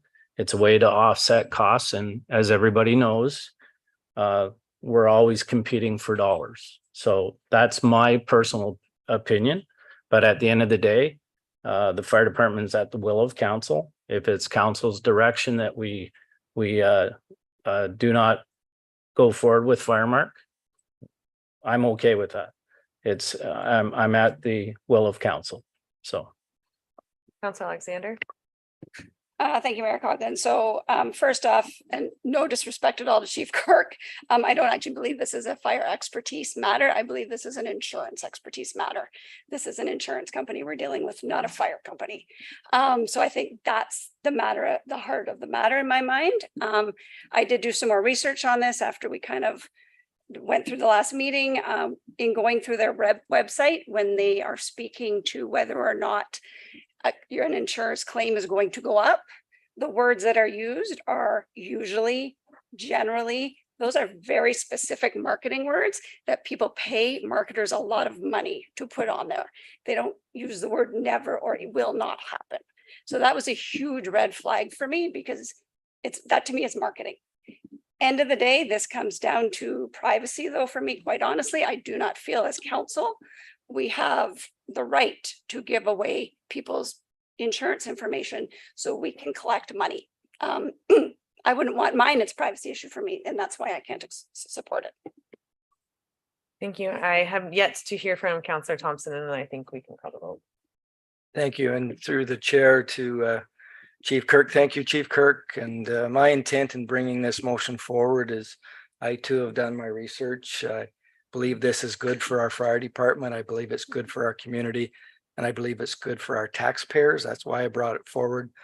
And so that was the intent. And I want to show my support to Chief Kirk and to our amazing volunteers. They do an amazing job. Thank you. I haven't heard from Councillor Moore hasn't had opportunity Thank yet. you. Thank you. So thank you so much, Councillor Thompson, for bringing this forward. And I thank Chief Kirk because I do think that you're acting in the best interest of the fire department. And I don't blame you a bit. For me, when I've listened to all the pieces, and the part that I get stuck on is when the claim is that folks' insurance rates won't go up. We can't really dictate what other insurance companies will or will not do. We can surmise and say maybe they won't go up, but we cannot say for sure that they won't. And so I don't think it's our place to put people's information out there for that to happen unbeknownst to them at times. So I can't support it for that reason, but it's no fault to you, Chief Kirk, because I think you did your job. Okay, so we have the report. So this is the fire marquee services for fire department, and that staff be directed to conduct public consultation and seek residents' comments regarding the fire mark and further report the results at a subsequent meeting. I understand that this is the reconsideration. However, what I'm hearing at the table is we want this defeated. We don't want to have this come back. How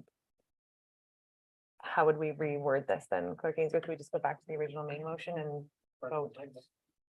Thank you. It was simply who members of council who don't want to see this go forward, they would vote against the motion.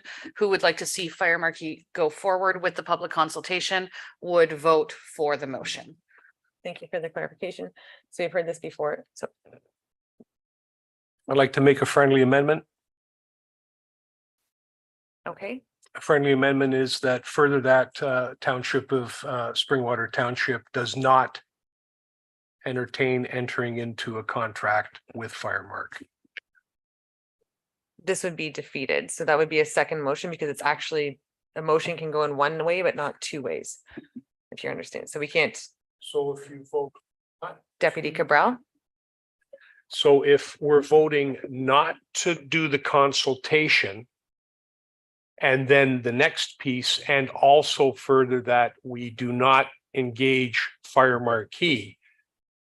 Then if you're voting for that to happen, is that what we're doing here?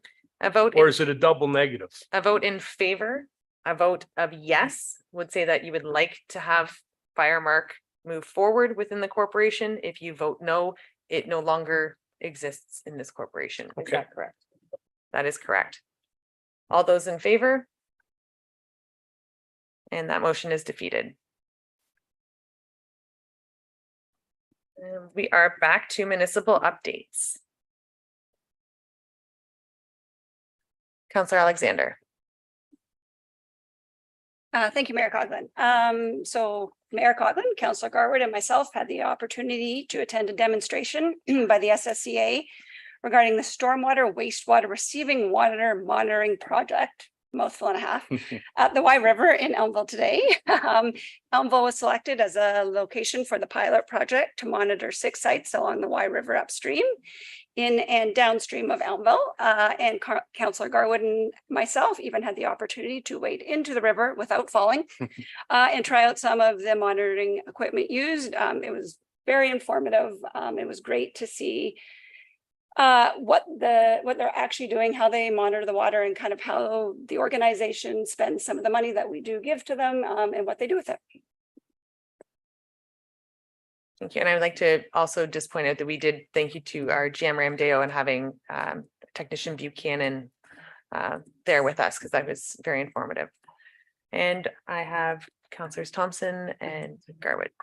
I'd just like to draw attention to a couple of articles in the latest edition of our Springwater News.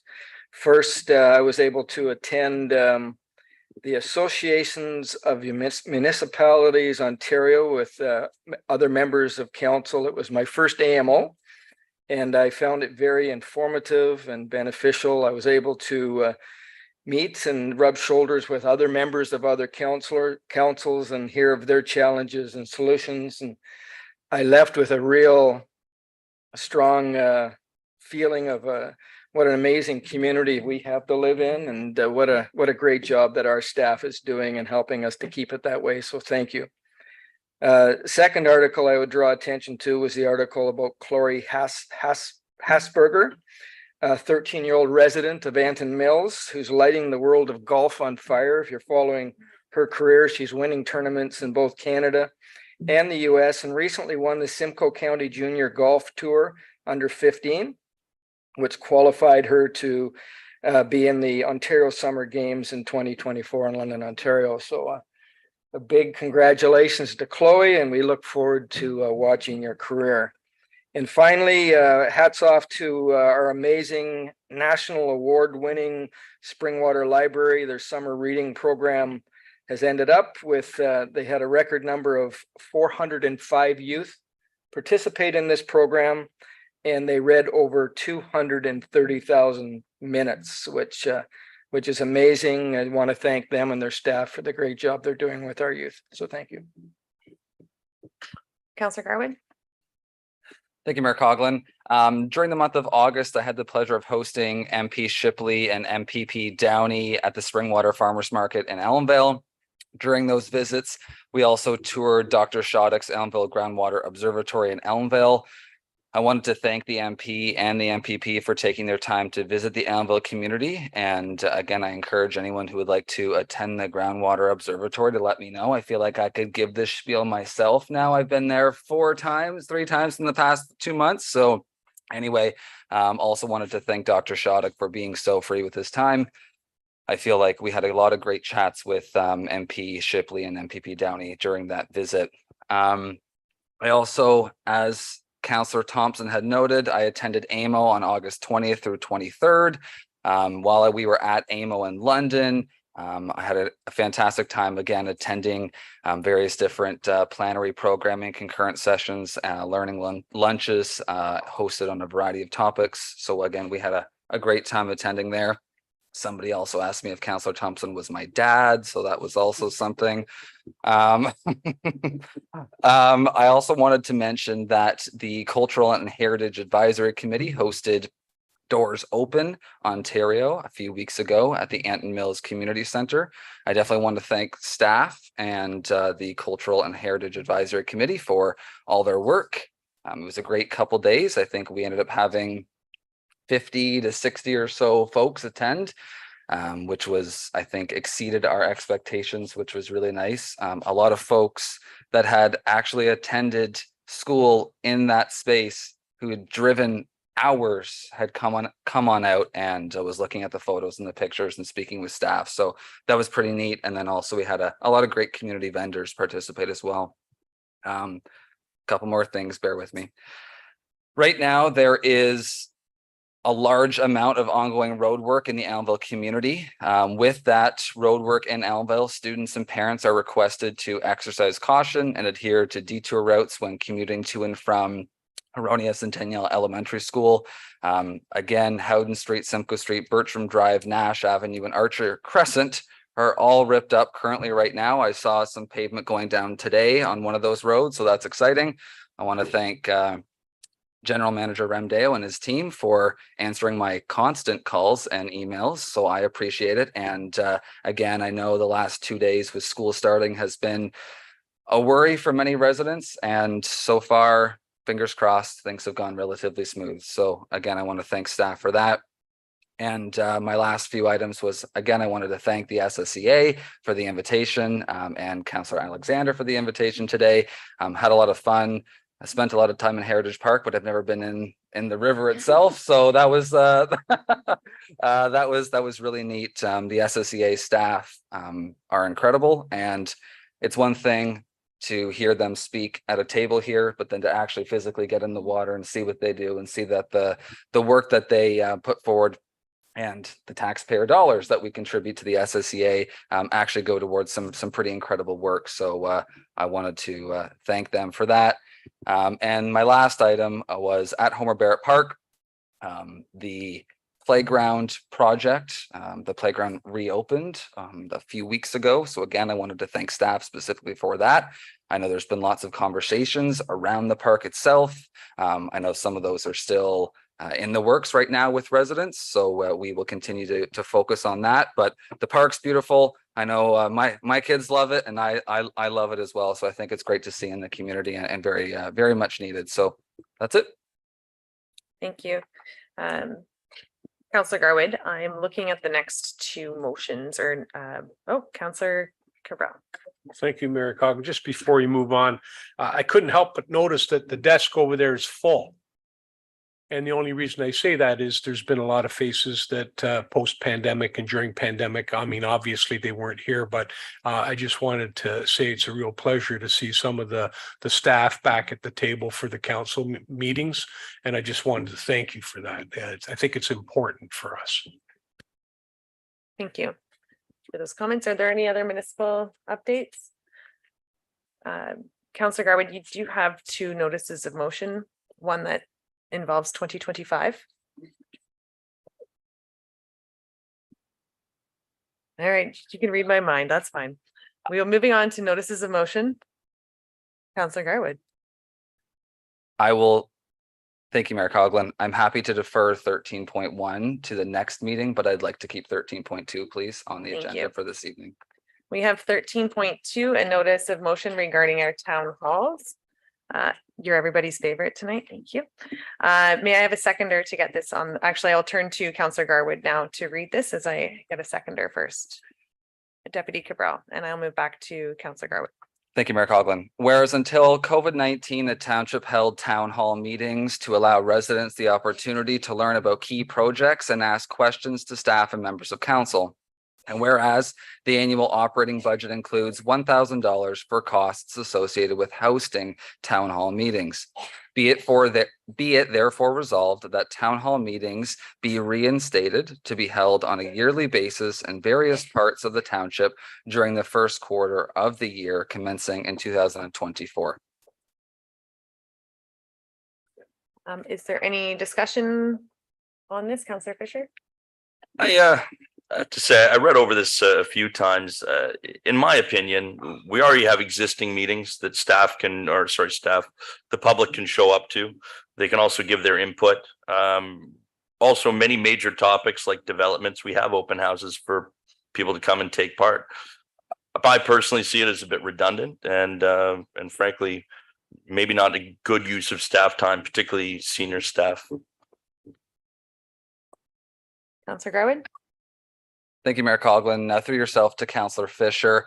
While I respect the fact that there are various different formats for development updates and whatnot, open houses, etc., I think it's our responsibility to be able to host a opportunity for our constituents to be able to connect with us in a format that they might not have that opportunity on a again, yearly basis, not talking quarterly or monthly, not even breaking it down by ward, just saying, let's have 3 throughout the rest of this term.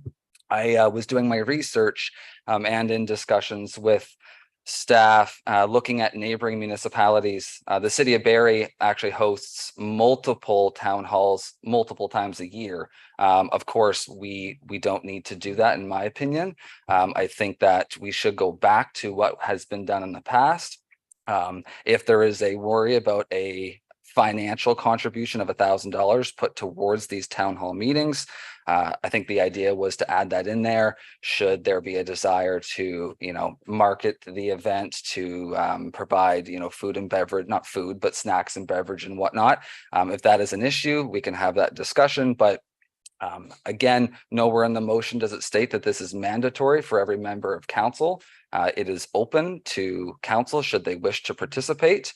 My idea, or my hope at least, because I know there's been a few questions around structure. The reason there's no structure mentioned in here is because I think that should be discussed amongst all of us.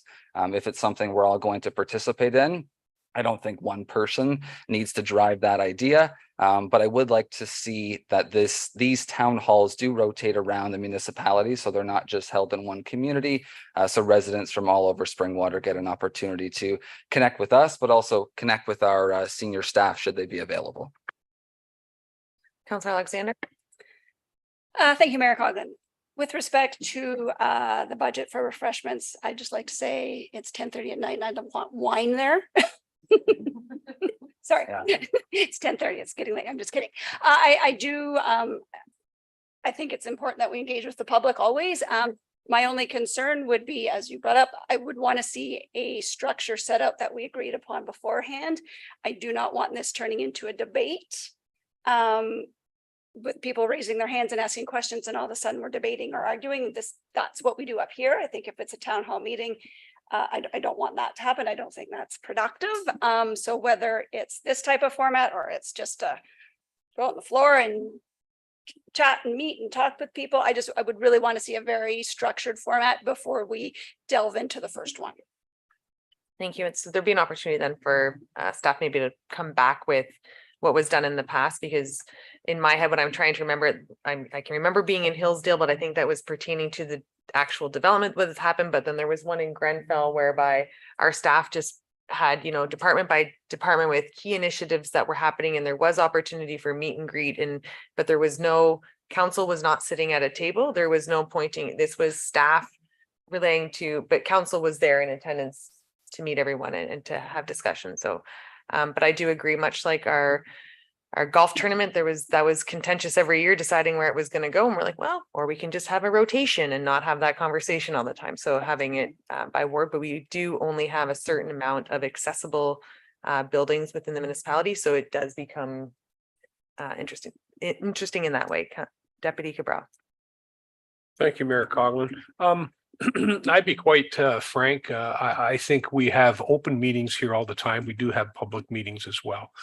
This is a central location. I think a meet and greet, open house right here at the township office would work. Could even be on a weekend. As far as at your local area, I mean, any counselor can utilize a facility and have a meet with their constituents whenever they want to. So for me, I'm kind of thinking that we have a facility right here, staff are available right here. They don't have to travel.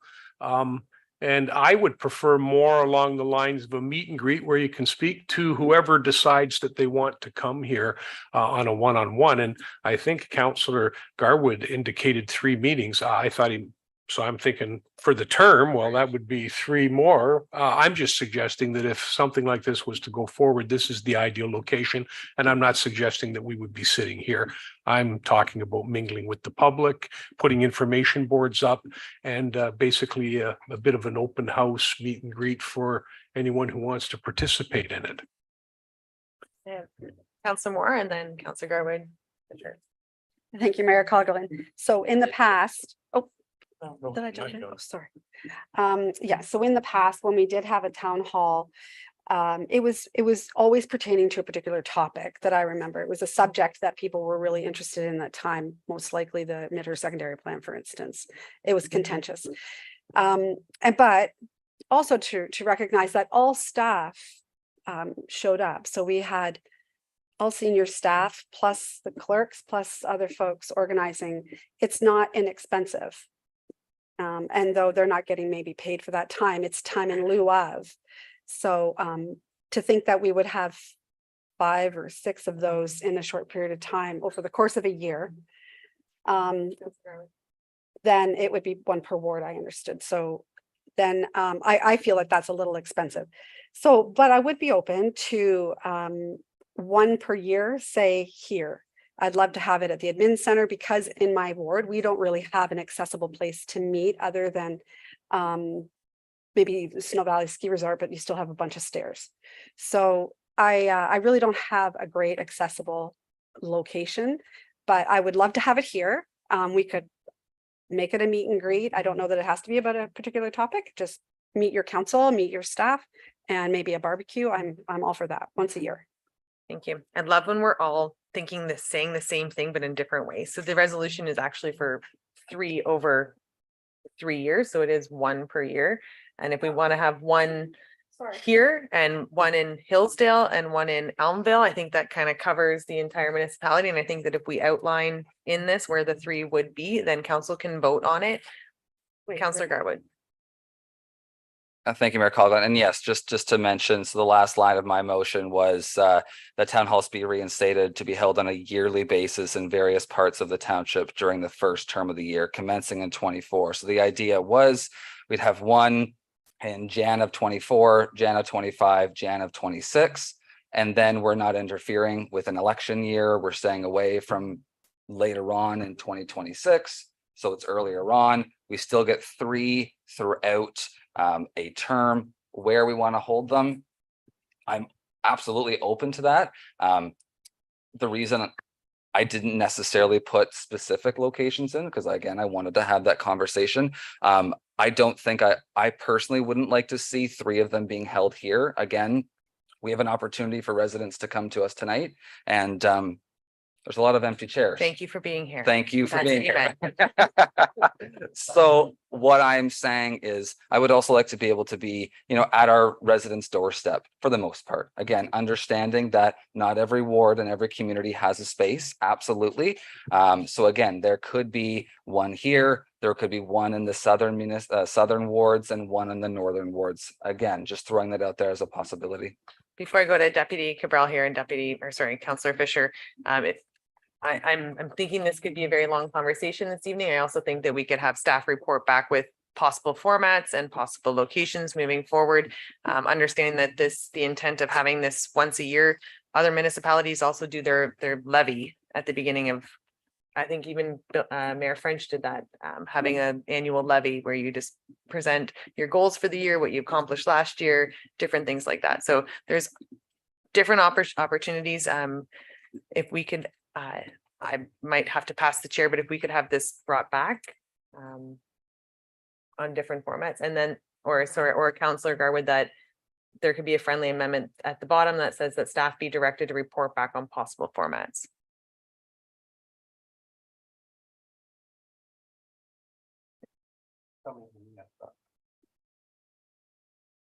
If you would like the chair, I can formally do it. I want to make an amendment, and that's what I was reading. And on that front, Deputy Cabral. Thank you, Mayor Coughlin. I'll tell you, we've heard 2 words here tonight that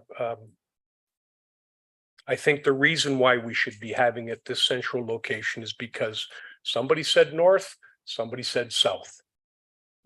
So although I would be in favor of it, I would be in favor of it here at this location that is accessible to everybody in the township.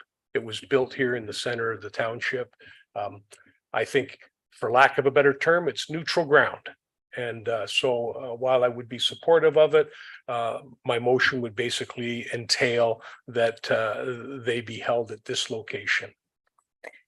And thank you for that. And For that reason. and while that is part of our strategic planning is to find ways for there no longer to be a north-south divide in the municipality, I think that the intention we're hearing from Councillor Garwood is that he wants us to rotate to different areas of that. And I'm going to use the word areas because we do have an east and a west as well. But I think we can continue to debate this all evening. However, I think that there's an opportunity to have a friendly amendment, have staff report back with specific locations and a format so that we can actually, right now, there's just a lot up in the air, and I feel like it's just going to stay up there if we don't move forward with this. Councillor Garwood.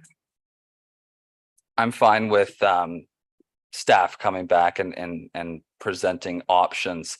While I said north and south, I never said northern and southern specific topics. It was rotating around so every part of the community has an opportunity at their doorstep to connect with their members of council. Just like I would drive to Midhurst, or just like I drive here every single other Wednesday, I would expect or hope that others would be able to drive to Hillsdale or to Phelpston or to Midhurst, wherever it would be. Hamilville. We should have it. We have facilities across the municipality, not in every ward, but across the municipality that can host events. We have facilities in Minisink. We have facilities here. We have a facility in Elmvale. I can continue to go through the community. Councillor Garwood. Yes, But Got anyway, it. I'm just saying here, as everyone else has spoken, I'm gonna say the same thing, not northern and southern issue.